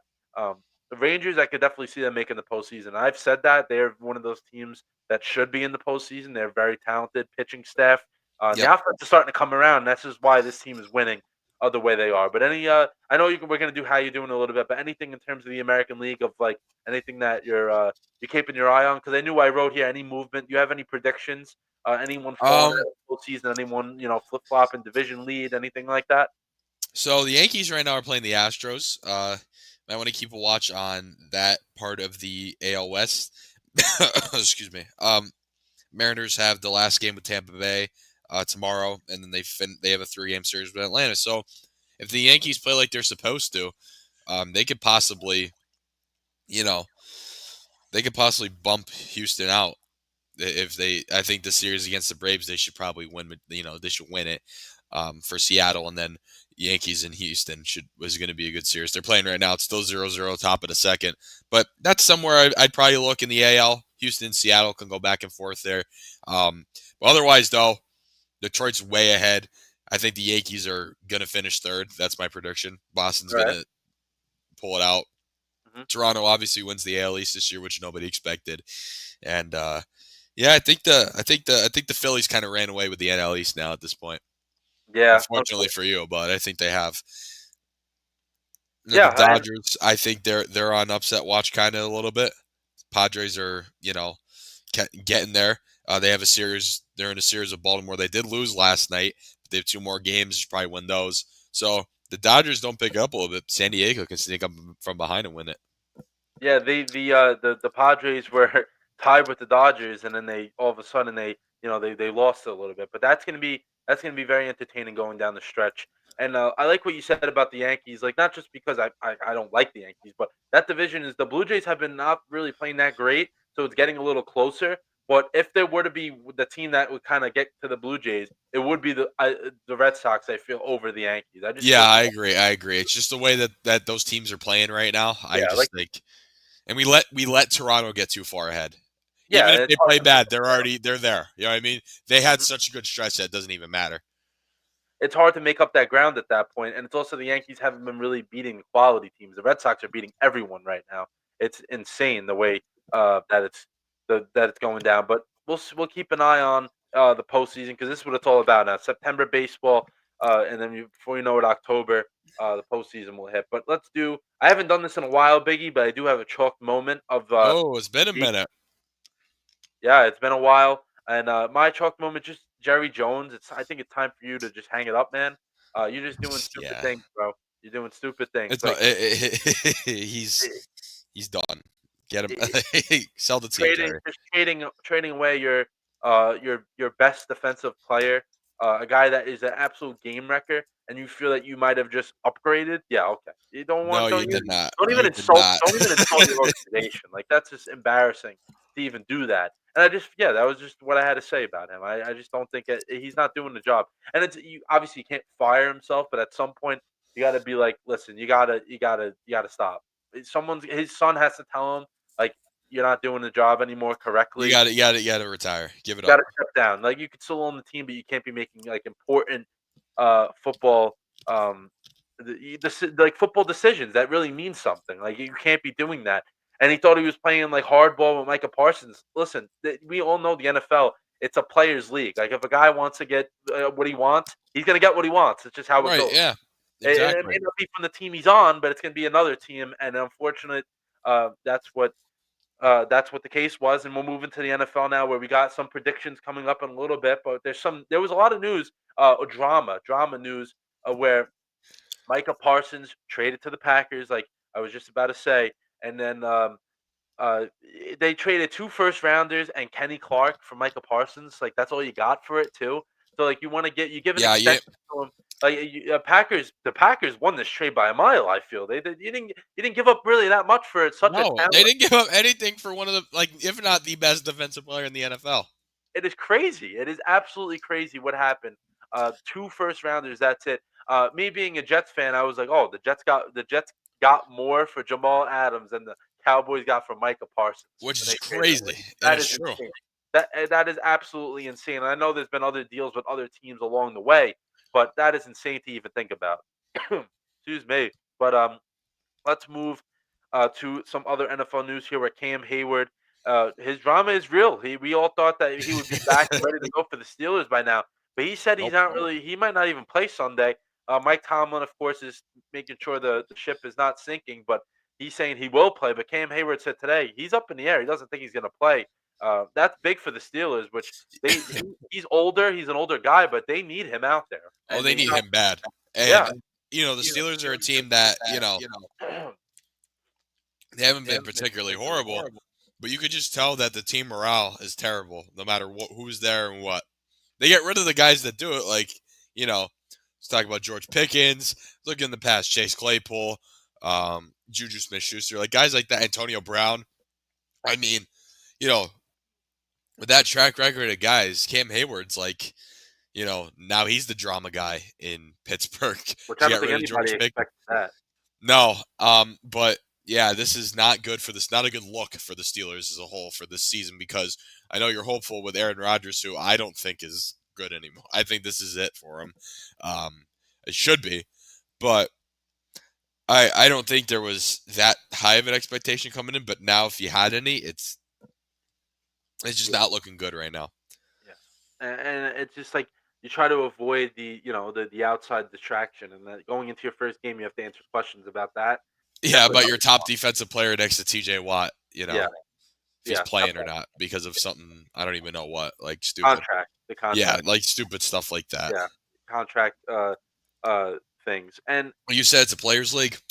yep, that's what it is. And he's gonna if he wants to sit out, he's gonna sit out. Nothing's gonna happen to him. So Nothing's it gonna is stop what him. it is. Yep, no one's gonna stop him. Next bit of news here: Jackson Dart is notable. Listed as second. He's the backup to Russell Wilson, and Jameis That is won't number last long. 3. But I was gonna say it definitely won't last long. The question I did have was, I know Dart is the second guy right now, but say Russell Wilson got hurt this week. Do you think that they would just put Winston in the game? I know they might not even. I don't know. That's the thing because I feel like they're looking. Yeah, To get, I feel like they're looking to get Dart into a game where he can be comfortable right away, and this yeah, may because not they're be. really high on him, and as They they are. should They be. I like him a think he lot. looked pretty good in the preseason. They're really high on him. I don't think it's going to pan out where Russell Wilson plays the whole year. I I don't don't know. either. I think Dart's going to eventually start by the middle to the end of the year. It's not going to be a great season for the Giants. I don't think personally. No, I don't think it's going to be as bad as last year, but it's not going to be great at all. yeah, and that's kind of important though. Like, what if Russ goes down this week? You don't really want to put Dart in yet, but you're gonna have to because I was say he's your Winston, QB too. He's second yeah, on your depth chart. You're going to yeah, have to. Winston's not more than likely not going to be dressed, but he can only way he can play is if both guys get hurt. That's the thing. Right. But that you can't put him in the game before Dart if he's not dressed. So that's that's why I said it was notable to talk about because Dart will be the guy that goes in unless they were to dress all three, which I don't think is going to happen because Yeah. you need to have extra bodies in terms of certain positions, and you Yeah. don't really need And two I want to bring quarterbacks. this comment up here. Dart is going to be a stud, but he shouldn't be dressed till next season. Yeah. I mean, I kind of agree with that. Sorry. I agree with that in a sense. Um, I think that's very possible. You know, something they probably could have done because I agree he's a rookie, and you put him in a very vulnerable situation with Russell Wilson as your starting quarterback, and even Jameis Winston on the depth chart too. You know what I mean? So I could see your point on that, Marty. Absolutely, because it puts him in a vulnerable position. Definitely, and they're not really a team that has going to have success. So you Right. kind of It's don't not want like to he's mess them playing for the up Eagles or mentally. something. Yeah, yeah, you don't wanna mess them up mentally, like, we've seen it where some guys, they get forced in too early, and it just screws them up, uh, very, very much. But let's go here where Matthew Stafford, this is somebody that's had pretty much no reps in the preseason. He is gonna play, though, Sunday. He has a back injury, but virtually all preseason, he didn't even really practice, like, anything. So Yeah. it's gonna be curious to see for a Rams team that I'm very high on. I know a lot of people in football are, and they have a stacked roster, so they need him to be able to play because if they don't have him, that's gonna kind of Yeah, it's gonna hurt them up everything what that they they got have. going. All the potential is gonna go down. Yeah, so they need him to be the Matthew Stafford that they know. So we'll see what happens Sunday because Houston's a quality opponent, so they're gonna have to be ready to go, ready to go week one, or else they're gonna suffer a loss they don't want to suffer. Right. Gabe Davis, I know Gabe Davis is not a notable name anymore, really, but he is going back to Buffalo where he's had all the success in the league. Yes. So this can be, listen, this could be a move that Buffalo may not pay dividends for them in the beginning of the season. But when they get down in December and January in the playoffs, this can be a move they look back on and be like, oh, damn, they got Gabe Davis 2 days before the season started, and now he's catching a game winning touchdown in the playoffs. He has that chemistry with Josh Allen. He's a big body receiver, which they've kind of lacked for the last year or so, up until they just got him back. I know they have Coleman there, but he's someone that they're still trying to bring along developing. Gabe Davis, I know he's not going to play as much as he did his previous stint with the Bills, but he'll definitely be used, and they know how to use him. So he is coming off injury, but they do know how to use him. So um, that'll be curious to see how they get everybody the ball because they got some guys now at the receiver position, which they didn't really think they did going in to the season. So we'll see what happens with the Bills. But let's go through. We could just go through the week one slate, just announce like we could just say who's playing who and stuff like that, and maybe your favorite matchup of the week. But Okay. of course, Thursday night, Cowboys and Eagles. You're going to be locked in for that one. 2 days from virtually right now, it's going to be NFL football back. Yeah, and I just think this game's going to be so unevenly matched. It's going to be like the Eagles are going to come out. It's going to be whoa. Uh, yeah, Eagles might go back to back. Dallas is in a very vulnerable state. They're pretty bad right now. I don't think they're going to be anything good at all. I think Eagles, especially it being in Philly, they're going to win by 10+ points. Yeah, we talked about that actually earlier today. We Like, did. the only thing I'm rooting for in this game is Dak putting up fantasy points for me. Hopefully the Eagles get out to a nice lead and Dak's gonna have to continue to throw Yeah. at some points. And this week as well, a Friday night game, which they started last year, which your Eagles were in against the Packers. Now it's In gonna be Brazil. An AFC West matchup that's gonna be really good. The Chiefs and the Chargers. So we'll see. Chiefs did lose in the Super Bowl. Of course, the Chiefs are the Chiefs, and the Chargers very much improved. They made the playoffs last year. Looking to see Yeah. what they can do. But listen, if the Chargers can get this win in Week 1, this kind of I feel sets the tone. I don't think they will, but this will set the tone for the AFC West as a Yeah, whole. I agree. I think this is one of the best like week 1 games you can have. You know what I mean? Like it's going to be a really good game, and it's a very tight the divisional game. So I think it's going to be very good. Very, very, yeah. We'll see, and the field though. I remember last year the field when the Eagles played, the It's surface terrible. wasn't the best. So Yeah. that's something to keep an eye on. Maybe when Mahomes tries to scramble out of the pocket, maybe that'll reduce him from doing that to avoid injury. Because Mahomes always gets those little ankle, knee injuries that kind of stay with him for a Yeah. while. But yeah, let's move to Sunday where the Dolphins are playing the Colts. This is probably more of a lower profile game, I would say. Yeah, But Daniel Jones still, versus Tua, Tua yeah. scrambled eggs Tagovailoa. And the Dolphins are a team that no one is high on. Colts are a mess pretty much for the most part. So, Yeah. in terms of this matchup, if you're a fantasy owner, you probably will be invested. Jonathan Taylor's in this game. If you still like Tyreek Hill that much, Yeah. he'll be in the game. Waddle's another guy that will definitely be on fantasy rosters. So if you are a fantasy guy, that's what you can definitely look forward to. Next game, Steelers Jets. I will talk about it in a little bit, but this should be it shouldn't be a bad game, but I wouldn't say a great game either. Kind of just No, it's it's gonna going to be be an kind of game. It's be a one there, but o'clock it's kind of game on a funny that Sunday. I don't know. yeah, it's kind of funny that the two teams flip quarterbacks, so that's gonna be something to keep an eye on. I know Aaron That Glenn and is Rob. very interesting in week 1 there. That is because you kind of I get it out like of the it. way, like who's gonna show the other team that they messed up. So Yeah, give me usually, the Jets on that. If we're making any picks or anything, I'm taking the Jets. yeah, all right. I just in the back of my head, I already know what's gonna happen. It's gonna be regardless. See, as a fan of the Jets, you're like, oh, what is he saying? Don't give Yeah. me any hope, please. Oh, I know what's going to happen.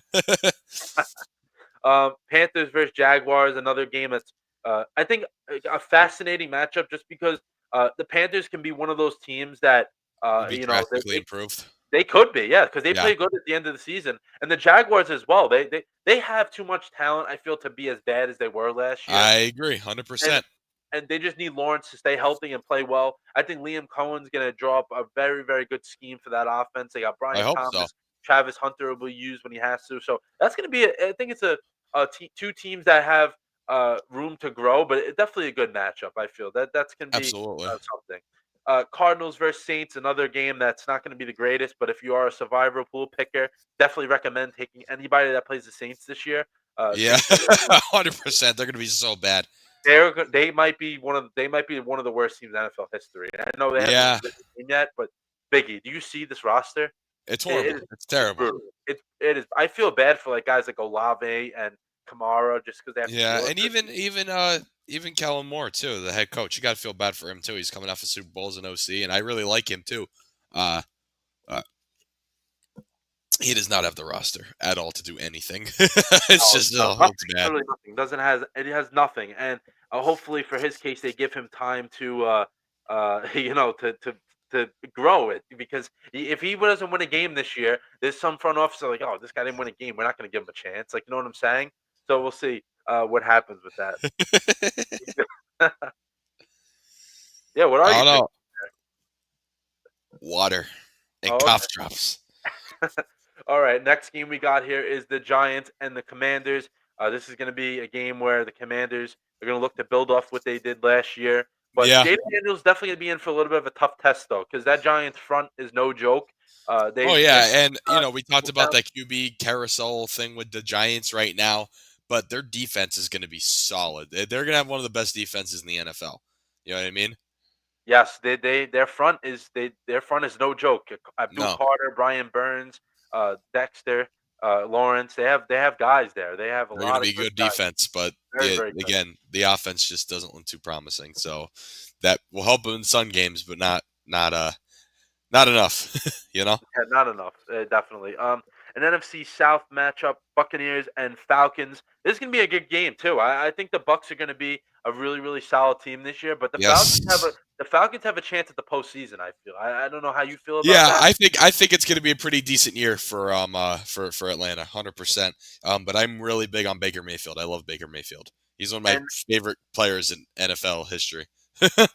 strong words from you, but I understand it. He plays the game the way you want someone to play the game, and that offense was really good last year, and they got even better. So that's going to be really fun.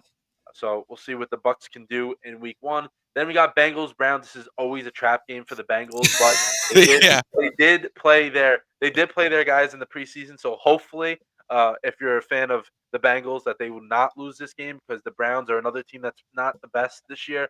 They do have Joe Flacco playing quarterback, but really Joe Flacco is not really going to do that much. And no, he got to respect him because he's probably out of that.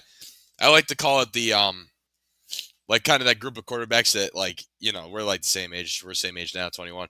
The yeah, guys that we grew up on, like Brady, Manning, Eli, the Manning brothers, like Joe Flacco and Aaron Rodgers are the only two left from that era. still You know what holding I mean? on. Drew Yeah, Brees and Joe Flacco actually I think is still pretty decent.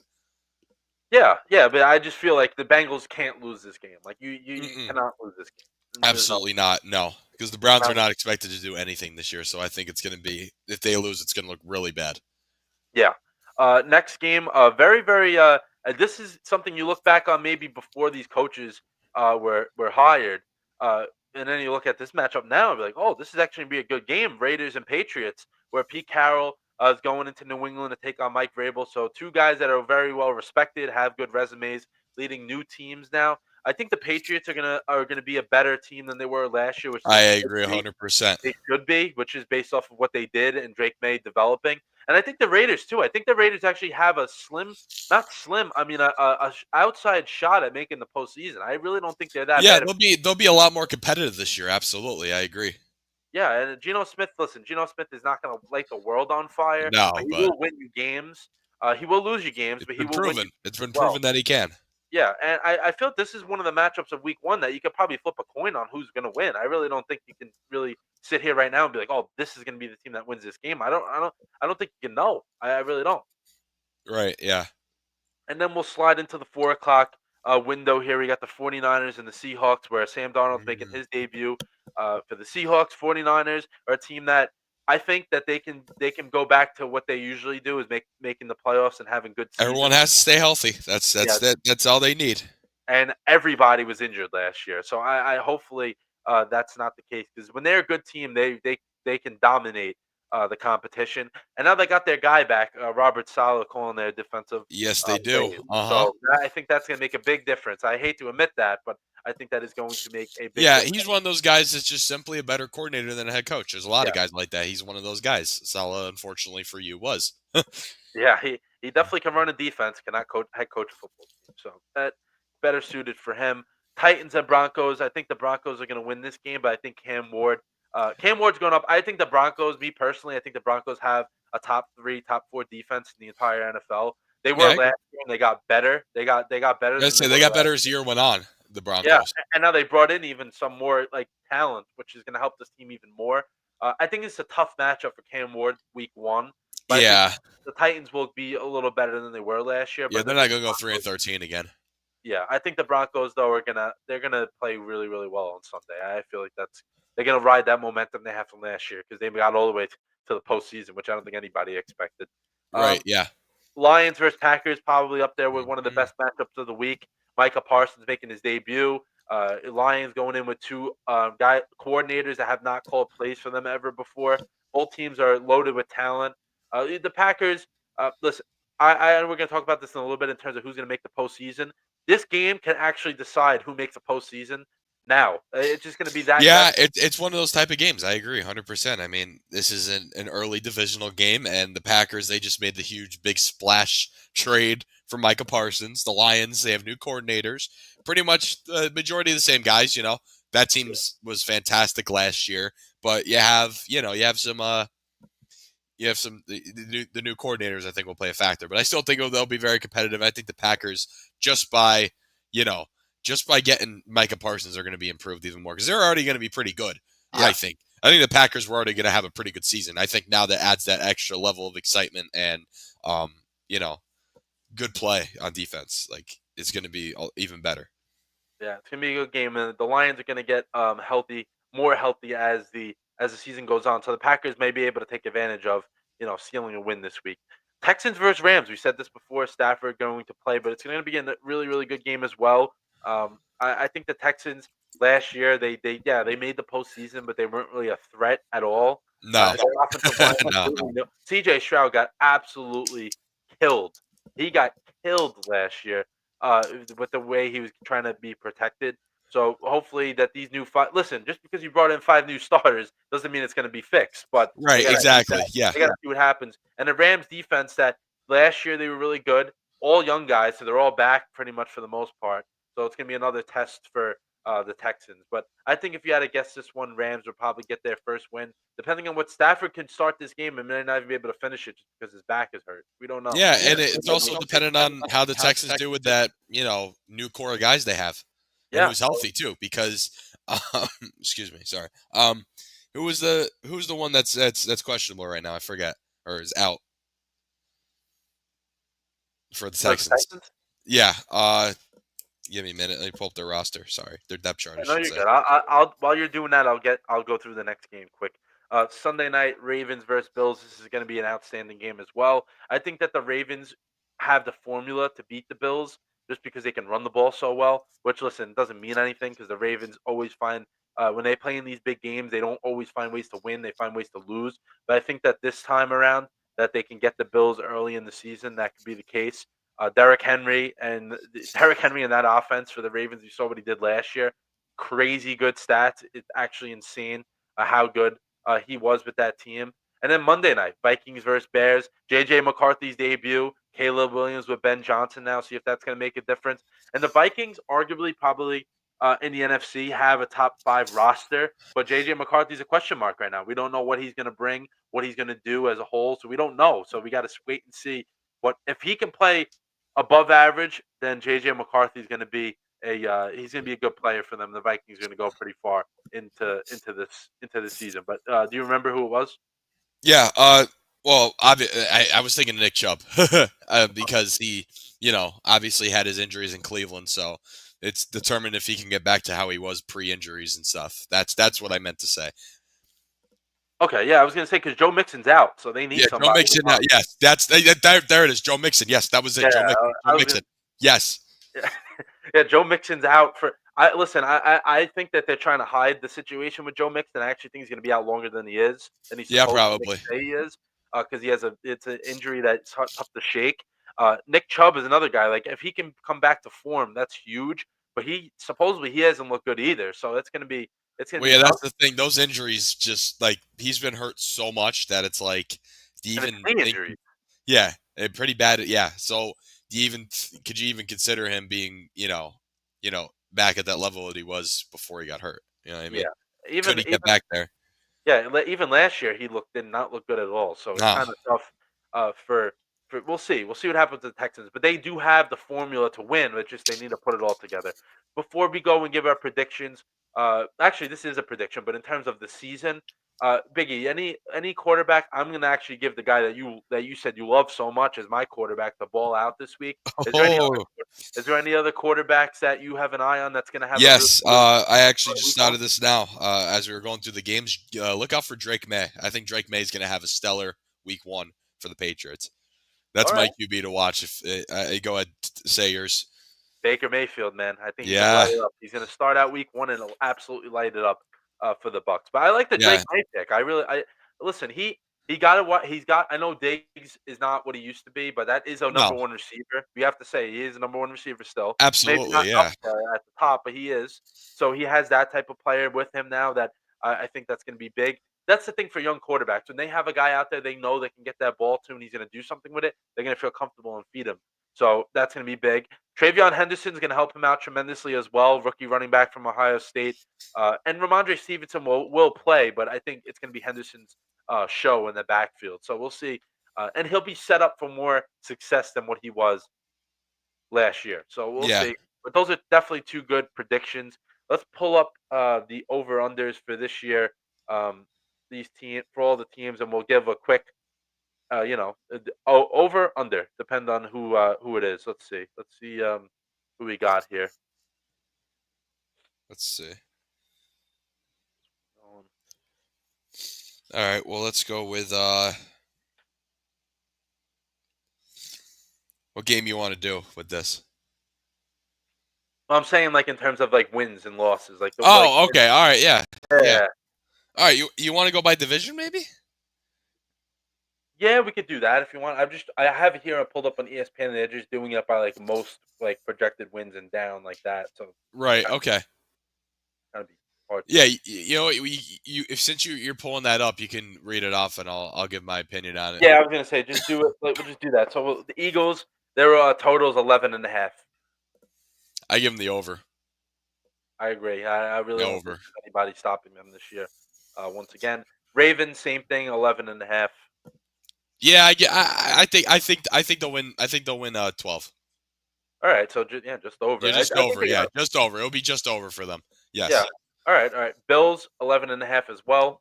I think they're going under. Wow. Okay. Yeah, First person I've. Wow. yeah, Okay. I look. I think the Bills are going to be, and it's just under. I think it's going to be 10 wins. All right. So it's not big of a I'm not saying they're going to win like Oh, I know six, what you mean, but still, some games, but I'm actually I shocked think by they go under 11 and a half. Yeah, that. Okay. I'm actually really shocked by that because I but actually really feel closely. And then they could, but I don't know. I just think the Bills are slowly like. I'm not saying they're not good, but I think over the years they're slowly just kind of fading out. You know what I mean? That magic in Buffalo is kind of just fading out. all right. That's All my right. opinion. I got you. You're entitled to it. I think they're actually going to win more than. I think they're going to have like 13 wins. And it's not impossible. I think it could happen. I don't know. I just have a feeling about Buffalo this year. I just think they're like every year. I feel like they've dipped significantly, not significantly, but slowly but Slowly going surely. down. Yeah, Yeah.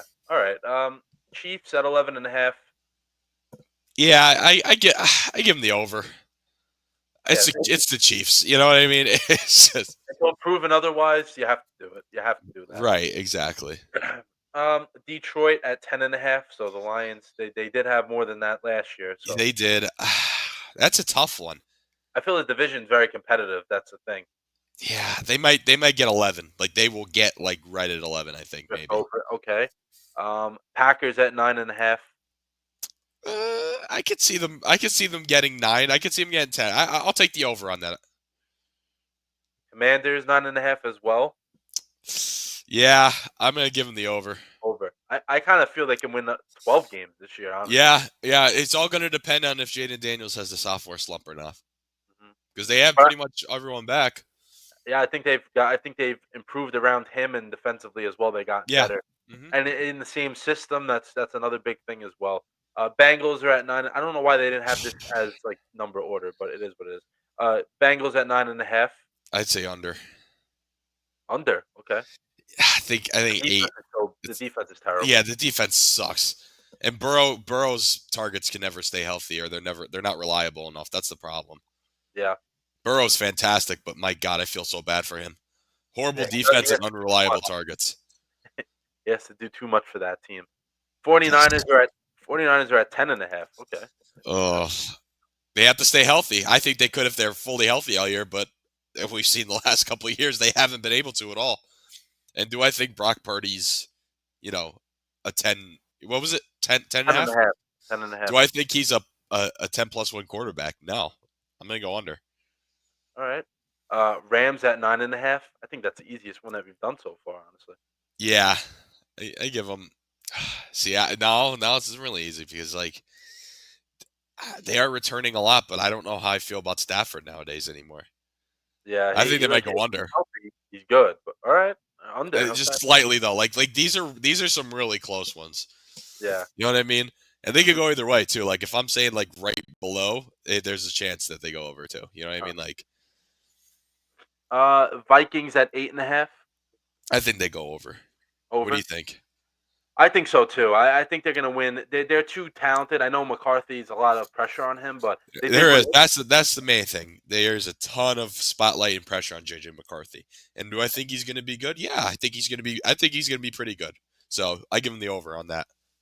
Yeah, and they had 14 wins last year. I don't think there would be that much, but they No, will. but I think they'll they get will more be. than what 8.5 is the Yeah, over they under. will be Yeah, an over 500 team. I don't see how they're definitely, not.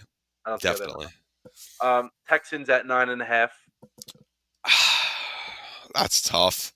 So they have a lot of new pieces, but I don't know how I trust those pieces. I think CJ Stroud's still pretty good. Um, the defense is pretty solid. I Oh, Biggie's gone. But if I had to take it here, I would say, listen, the Texans have went 10-7 in their last two seasons with D'Amico Ryans and C.J. Stroud under center and of course manning the sideline. I think they're actually I think they're gonna be under, but I think they will go 9-8. It's also the AFC South is not really a good division and really won't be again. Maybe Jacksonville's the only team that has a threat at Houston, but I don't think they're even close. Like right away, at least to begin the season. I think the Colts are going to have problems with the quarterbacks just because Daniel Jones really isn't that much of a proven commodity. Of course, he's played a lot and he hasn't had much success. And then the Titans with Cam Ward, I don't think they're going to be able to get to that point in terms of wins. Until Biggie comes back, I'll just keep rolling here. my Mac, Broncos my, are you here? yeah, my MacBook died. Oh no! I'm here. I'm here. All right, so we got the Broncos at 9.5.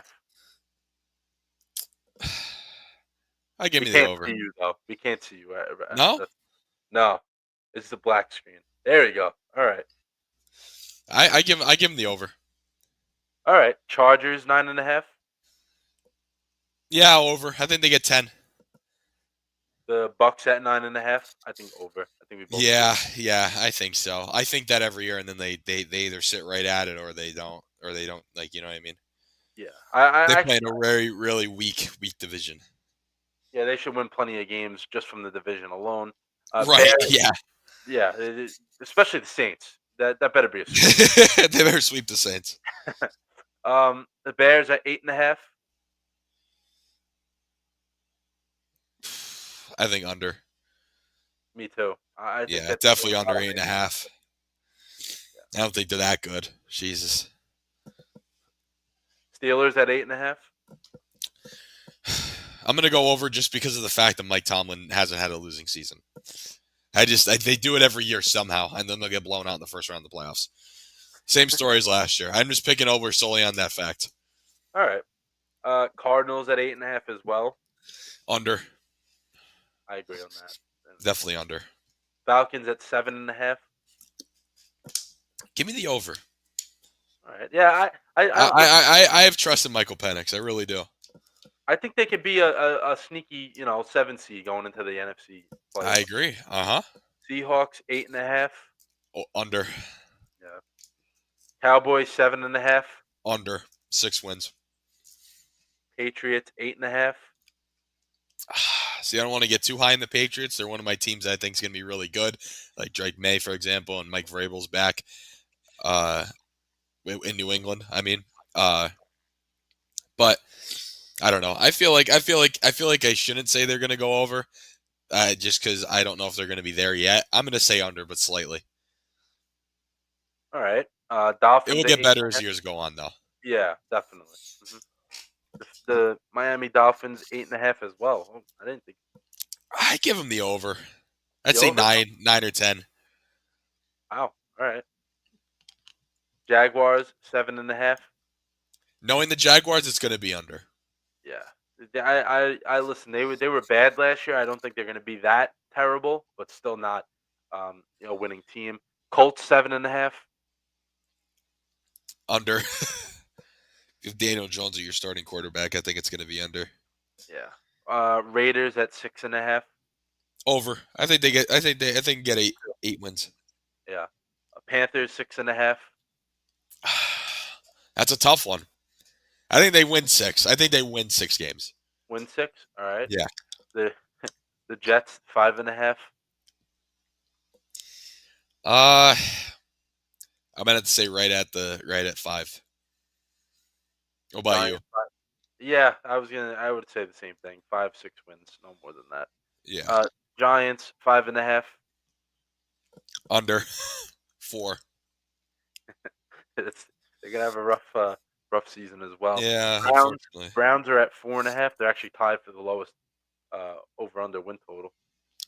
I'm gonna go under. I say they win 3 games. Yeah, they're awful. Titans 5.5, That's tough. I'm gonna give them the over. I think they win 6. and then the Saints 4.5 under. Under. They go 1 and 15, 1 and 16 now, whatever it is. Yeah, they're They're not gonna go winless, but I think they're only gonna win like 1 game. It's just the roster sucks. It really does. It really does.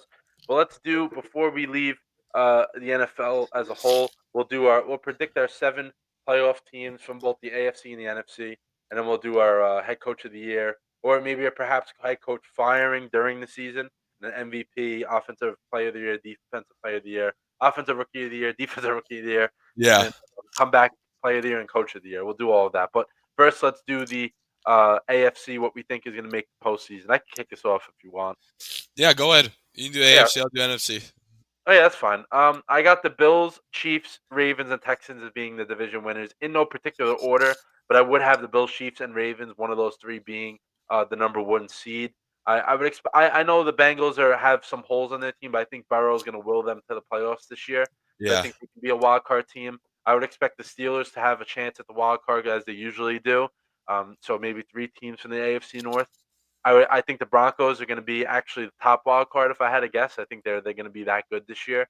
Um, and then the Chargers are a team that I forgot to mention them. I think the Chargers can be a team to make it as well, but we'll see what happens with them. I think the Patriots and the Raiders. I said that before, but I actually think the Patriots and Raiders have they can make some noise maybe and perhaps sneak in a seventh seed. Just got to see what happens with the Bengals and the Steelers. So I think those 2 teams should make the postseason, but it's also will they? That's the thing. Like both teams have question marks, but if not, Broncos and then Bengals and Steelers and the Chargers as being that first team maybe not to make it, and you can replace the Chargers with either one of those teams. But I like that as the AFC shaken out, and then like Jaguars, no, I wouldn't expect the Titans to really be in it. Colts, maybe. That just depends on if of what the hell happened to their quarterback situation. Would not expect the Dolphins to make the playoffs this year. I don't like them at all. And the Jets are the Jets. Browns stink. So yeah, that's really it. But AFC West, I think can be really good. AFC North can have some teams in there. So I think the definite locks of the postseason will be those 4 division winner teams. So I think Bills, Chiefs, Ravens, and Texans definitely in the postseason. With the Broncos probably there as well. Okay. Okay. Let's just go on the NFC here. I think the NFC East. I mean, the Eagles are pretty favored to win that one. I think they will. Washington's going to get second, and then I think the Giants and Dallas and then the Giants. So Eagles, Commanders, Dallas, Giants. I think Commanders get in the playoffs, and the Wild card. Eagles wild card team. Giants and Dallas count me out of the playoffs. Count them out. Go to the NFC North. I think Green Bay sneaks away with this somehow. All right. I just have a feeling. I have a feeling that they're going to win a couple key games late in the year, and they're going to pull away with this. It could be a hot take, but I genuinely think that. Then Detroit, then Minnesota. That top 3 is going to be so competitive. Yeah. It's going to be one of the best we've seen. And then Chicago, I don't think they're going to be great. So you could possibly have, 3 teams in the NFC North make playoffs. You possibly could. It is not impossible because I think all 3 of those teams are going to be extremely competitive. But I think there's going to be Packers, Lions, Vikings, Bears. I just think I have a feeling about the Packers this year. They're going to win a couple late games, key games late in the year, and they pull away with it. Then we have the NFC South. Bucks run away with this one, I think. And then Atlanta. I think Atlanta's going to be improved. They might sneak in, like you said. That was one of your teams that I think could. Carolina, they'll be improved, but I don't think they're a playoff team. And then the Saints are probably going to win 1 game. So give me Bucks, Falcons, Panthers, Saints for that. And the NFC West, this one's a little interesting because we could see the 49ers be fantastic if they just stay healthy. If everyone's like healthy and ready to go, that's a almost 10-win team, I think. You know what I mean? Could That's be a more, lot. yeah. Could be more, right? Because we know what that roster is capable of. It's just they're never fully healthy. Um, Arizona's going to be. I think Arizona loses this division. Mm. I think they finish last, and then I think the Rams finish just behind the 49ers, and then the Seahawks finish third. So I think if anyone's going to make the playoffs here, it's definitely going to be San Francisco. All So right. Yeah.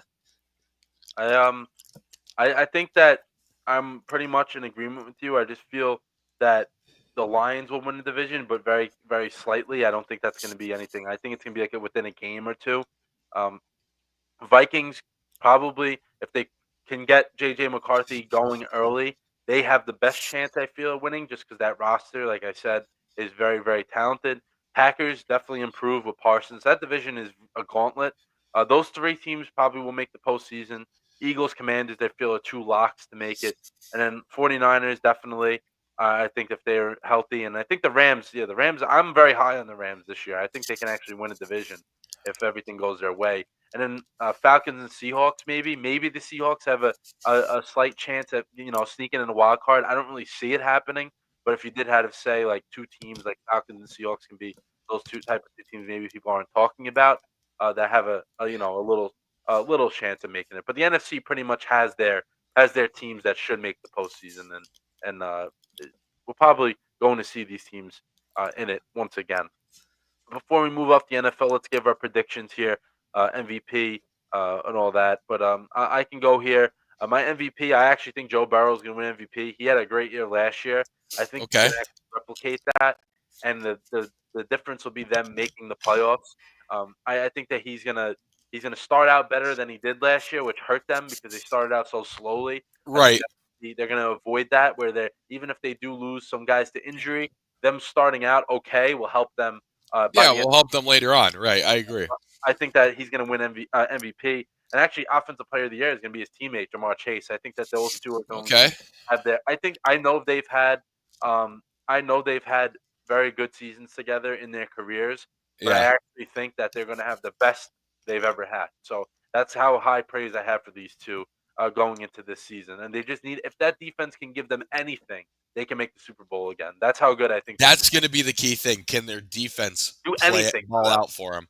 Yeah, do anything for them. Like they don't even have to be a top unit. Just be a No, they just have to average, be solid average. enough because Joe Burrow can lead that team. It's just the Yeah, defense, man. Oh my god. exactly. Just average defense, middle of the pack, and they'll get places. Yeah, Um, Defensive Player of the Year actually had Micah Parsons. I would have had that regardless even if he got traded. But now I think it's even more motivation that he wants to go out there. I know he got his contract, but I think even more now he's going to win that Offensive Rookie of the Year. Just keep in mind because Travis Hunter can win either award. I yeah, think that I think in the beginning of the season he's not going to get as many touches and things like that as he should. The Jaguars aren't going to play too great, so they're going to give him more of a role on offense. I think after that, he's going to take off and he's going to win Offensive Rookie of the Year. My Defensive Rookie of the Year, I probably feel this is the most obvious that it's ever been in years. Abdul Carter is going to be going crazy. yeah. He He's is. going to Yeah, be so good because not even just because he himself. Listen, his talent is off the charts, but he has so many guys around him that can help him just free him up and just go play, and he's going to be fine. My comeback player of the year, I think McCaffrey. He had some bad injuries last year. I think he's going to yes, bounce back for the 49ers, and then everyone's going to be hyped about him drafting him in fantasy next year, and he's going to let everyone down again next year. And then coach of the year, I'm going to go with Sean Payton. I think Sean Payton is going to get this Broncos team to play above what they could again, like he did last year, and I think that he's going to win Coach of the Year for the Broncos, and obviously make the playoffs. But yeah, yeah. Biggie, what do you got? Okay, so we're gonna start with MVP. Joe Burrow, I think, is a great pick. I just don't trust the Bengals defense enough. But again, I don't think that's gonna be a factor. I think Joe Burrow is just fantastic. Um, I think he still wins it. I agree with you on that. Um, we'll go offensive player of the year. See, this is tough because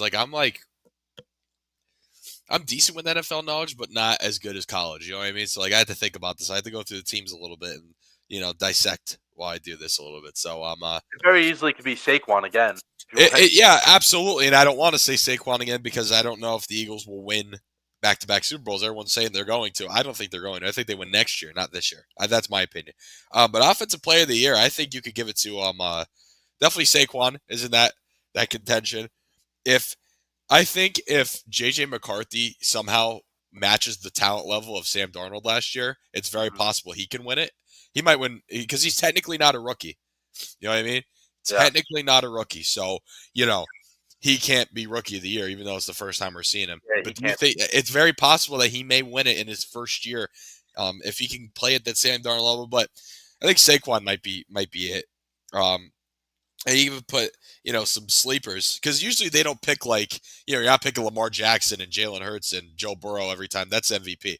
Yeah, Offensive Player of the Year. I mean, that can go to a guy like I'm just thinking of some guys. Michael Penix can even win it. You know what I yeah, mean? That's not out of the picture either. But the Jamar Chase you said right, that's pretty valid. Uh, I think if the Eagles, if they win the Super Bowl again or they're just as good as they were last year, I think Saquon's going to win back-to-back Offensive Player of the Year. I just think that's how it's going to shape out. But look out for, like I said, or who would I say? Jeez, I said JJ McCarthy potentially if he can get him there. Michael Penix is also a probable option, and then yeah, if McCaffrey stays healthy, that's possible too. yeah. That's not out of the picture. That's a dark horse, I think. Yeah, I He agree. he can come away with both awards because that's Yeah, and then uh, Defensive Player of the Year, I agree. It's Micah Parsons. I mean, come on. I think he's going to win it outright. Even if the Packers defense isn't the best in the league, I think he'll still win it. He's a dominant force. And then we're going to go with Offensive Rookie of the Year. I'm going to say now, I think it's going to be a little more dependent on how this team does, and I think they're going to be okay. I think Genty's a dark horse for Offensive Rookie of the Year hmm because yeah. I feel like he's going to be utilized quite a bit in Vegas. So yeah, but I think Travis Hunter. I think the versatility will help him win it, especially if the Jaguars are good. But don't be. I wouldn't be surprised if Ashton Genty won it either. And let's say Daniel Jones pans out in Indianapolis. I'm pretty sure he'll be throwing to Tyler Warren quite a bit, right? Tyler Warren, yeah. Cam Ward too. He can also. Yeah, I don't think Cam Ward's going to win it in his first. I don't see that I happening. don't see it either, but he does. He is a quarterback, and they do like giving awards to They quarterbacks. do. That's the They thing. do. But Yeah. yeah, I like the Genty pick. It just I feel a little nervous in terms of they have got like they're gonna pass. I think a heavy amount of the time where he Yeah, may not but I get. think I think that's going to lead to. I think they might switch it up a little bit with him, depending on. I think they're going to start off pass heavy, but I think Genty's going to have some pretty bright games, and they're going to be like, okay, maybe we should run the football a little bit more. Let's get this rookie in here. So yeah, but I think Tyler Warren's a dark horse though. Watch out, if Daniel Jones pans out in Indianapolis, very well possible. And defensive rookie of the year, I think Abdul Carter's got it. I mean, nobody really else I can think of. Um, I mean, yeah, that's really about it for me. I don't really know who else you could put in that conversation unless Abdul Carter's a complete bust, but I don't think he's going to at all. He's going to be very, very good. And then comeback player of the year, uh, I'm going to go McCaffrey. I think McCaffrey has a shot if he doesn't win offensive player of the year. It's a dark horse one, like I said. I think he could 100% get comeback player of the year because the injuries, stuff like that. And I think if Nick Chubb has a solid year, he can make a case for comeback player of the year as well. Yeah, even JJ McCarthy, like you just talked about before, he Yeah, can I win. mean, you could even throw him in that discussion. Absolutely, you could throw him in that discussion as well because he had a pretty bad injury. He didn't play the whole year last year, and if he balls out, if he keeps the Vikings at the level they were at last year, you could consider that a comeback player. He fits in that criteria, you know. Yeah. And the coach of the year, um, give me Mike Vrabel. All right. I'm going to pick Mike Vrabel. Jesus Christ. I think he gets it. Personally, I think Sean Payton's a great pick as well. Broncos improved from last year, but they have to keep going with that. They can't just they have to be good to start out for that to happen. I think Mike Vrabel is going to change the culture in New England. He's going to bring them back to not how they were with Tom Brady, but significantly improved, especially with Drake May at quarterback. So give me Mike Vrabel. All right. I was gonna say you can even thinking of the matchup just for this week. Pete Carroll can be another guy that has a chance at winning Coach of the Year. Yeah, I you feel never know how that's going to like end up. yeah, that could be something as well. Like you just said, I like Vrabel. I like that pick a lot.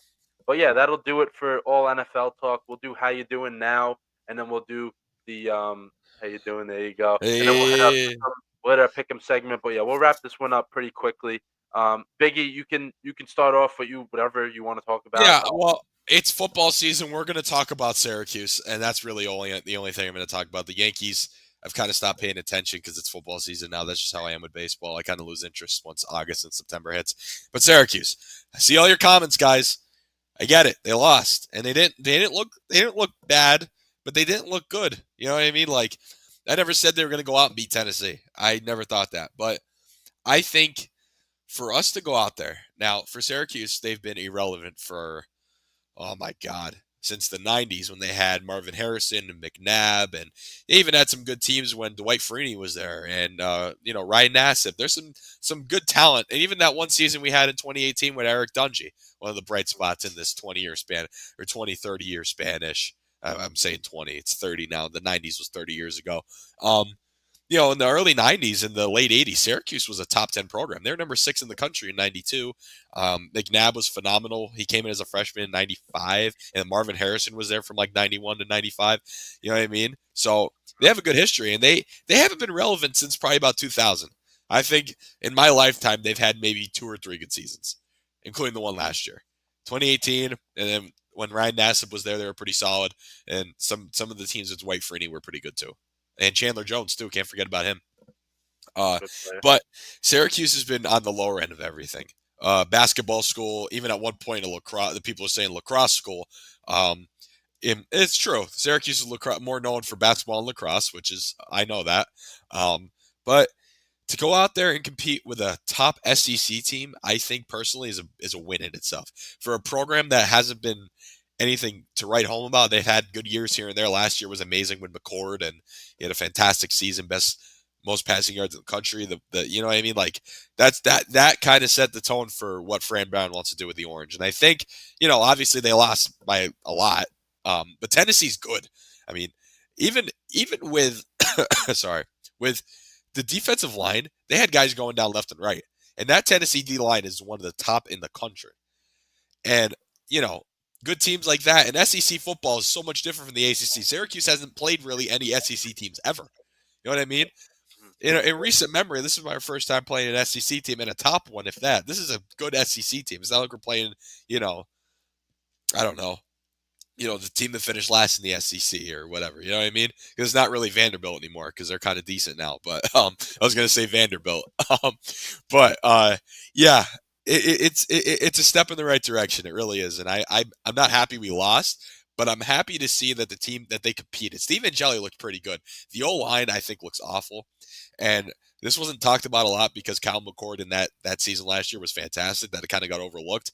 Syracuse's O-line was pretty bad last year. If you watch it in depth a little bit more, if you watch some of those games, McCord had not that much time to throw the ball. He was just that good of a player where he can make it work. And obviously we had a way easier schedule last season. Oh my God. Like we had one of the easiest schedules of all time last year. This year we have I believe it's top 3 in FBS hardest. I mean, we were at Clemson, we're at Notre Dame, we're at Miami. We have a lot of tough games. And I think for us to go out, and especially at a neutral site, like the SEC loves to do, for us to go out there and compete, I think is pretty solid. But the O-line's pretty bad, and the run defense hasn't improved at all. Those are the two things that are going to concern me a little bit. But I think Angeli looked pretty good. I think our offense as a whole, besides the line, I think the protection could be a little bit better for Angeli. But our run game didn't look horrible.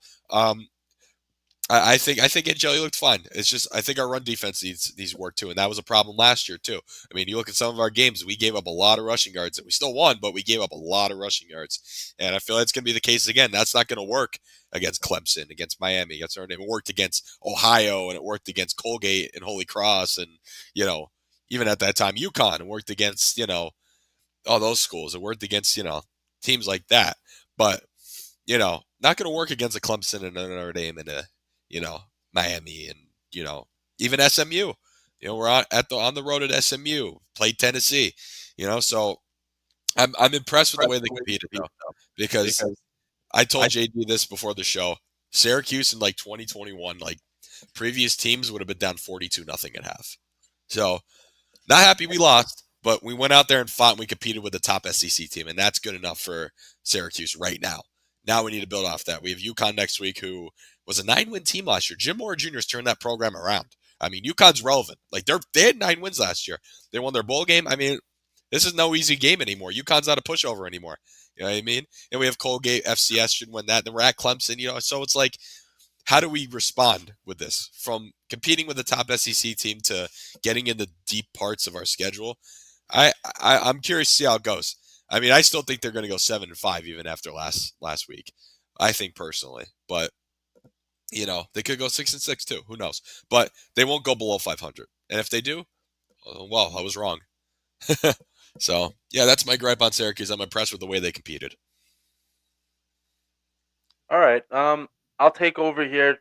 Same thing, pretty much. Well, the Mets. I'll start with them. Actually, they just won again, so they got two. They've won both games against the Tigers so far. Offense is still clicking since beginning of August. They just haven't been winning as much as they should, but the offense is definitely clicking.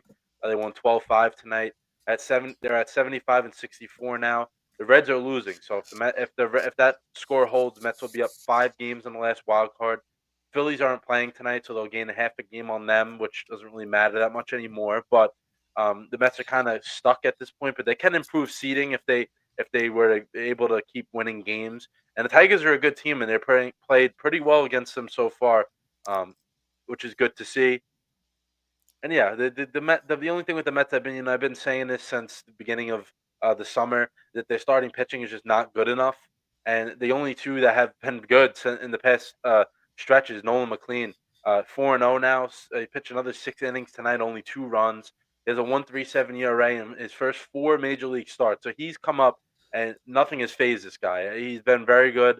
Jonah Tong pitched Friday night. He looked pretty good as well. Defense didn't help him out, or else he would have been able to get deeper into the game. They need to get the rest of these guys going. Like they need to really start hitting their stride as the postseason's coming, because this is a team that has a lot of talent. They just are not consistent enough.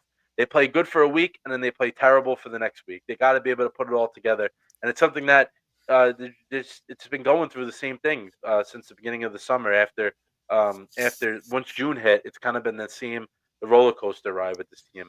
So we'll see what they can do. And then Notre Dame from the other night. I'm not really annoyed with the loss. I just feel like they had a chance at doing more than they did. And but listen, they didn't start out great. I didn't like the way the scheme was set up for CJ Carr in the first half. Kind of felt like they had the training wheels on him. He's the quarterback of Notre Dame for a reason. Let him go. Like he shows.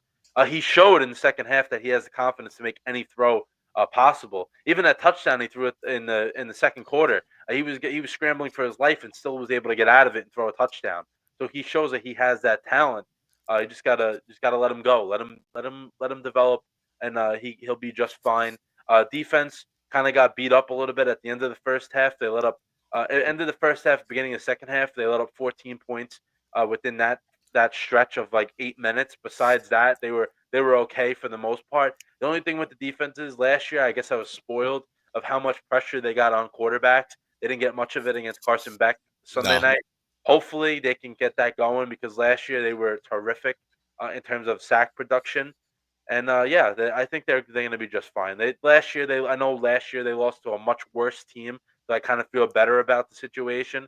But they beat Texas A&M. They play a lot of games they should win after that, and they should be just fine. I think they'll still make the playoff.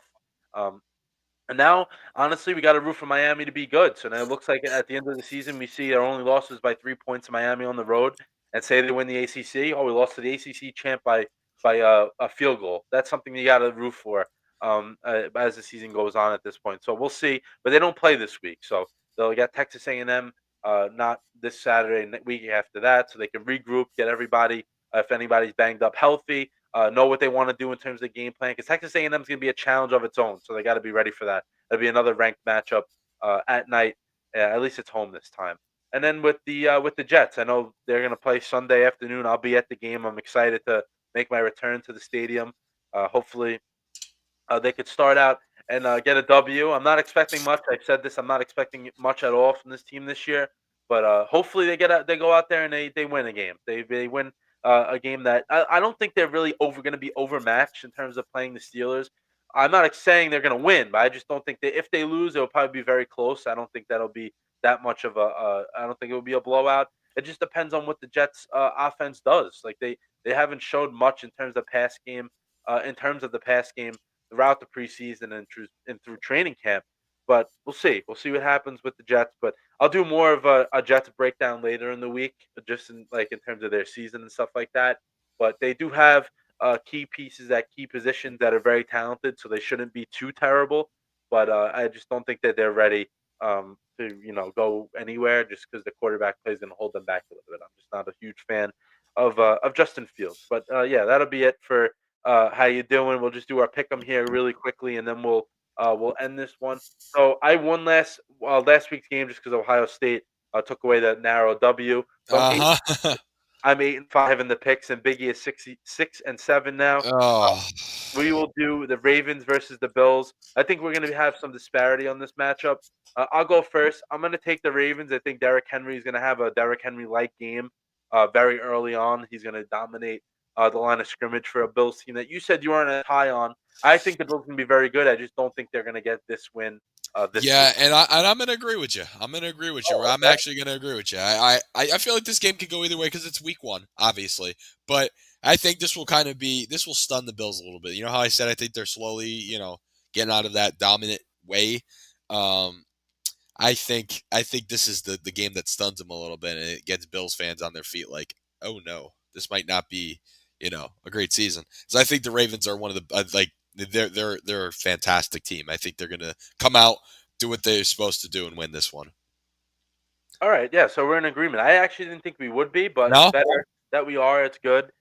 Next week we'll be back. We're gonna try to stick as much as we can with the Tuesday night, just because works out great with it football. works Uh out huh. perfectly. Yeah, we can recap the weekend, preview the week after. It works out good, and yeah, that'll do it. Big, any final thoughts you got here? Really good episode. Went over 2 hours. We Yeah, talked about a lot of different things. A that we lot of good did. content's gonna come out of this. I'm very Yes. proud of the efforts this week after a few weeks apart, but we did well. Yeah, got busy. Beginning of high school football season, started school last week. Lots going on. Yeah, all right. That'll do it for episode 61. For Biggie, I'm JD. See you guys.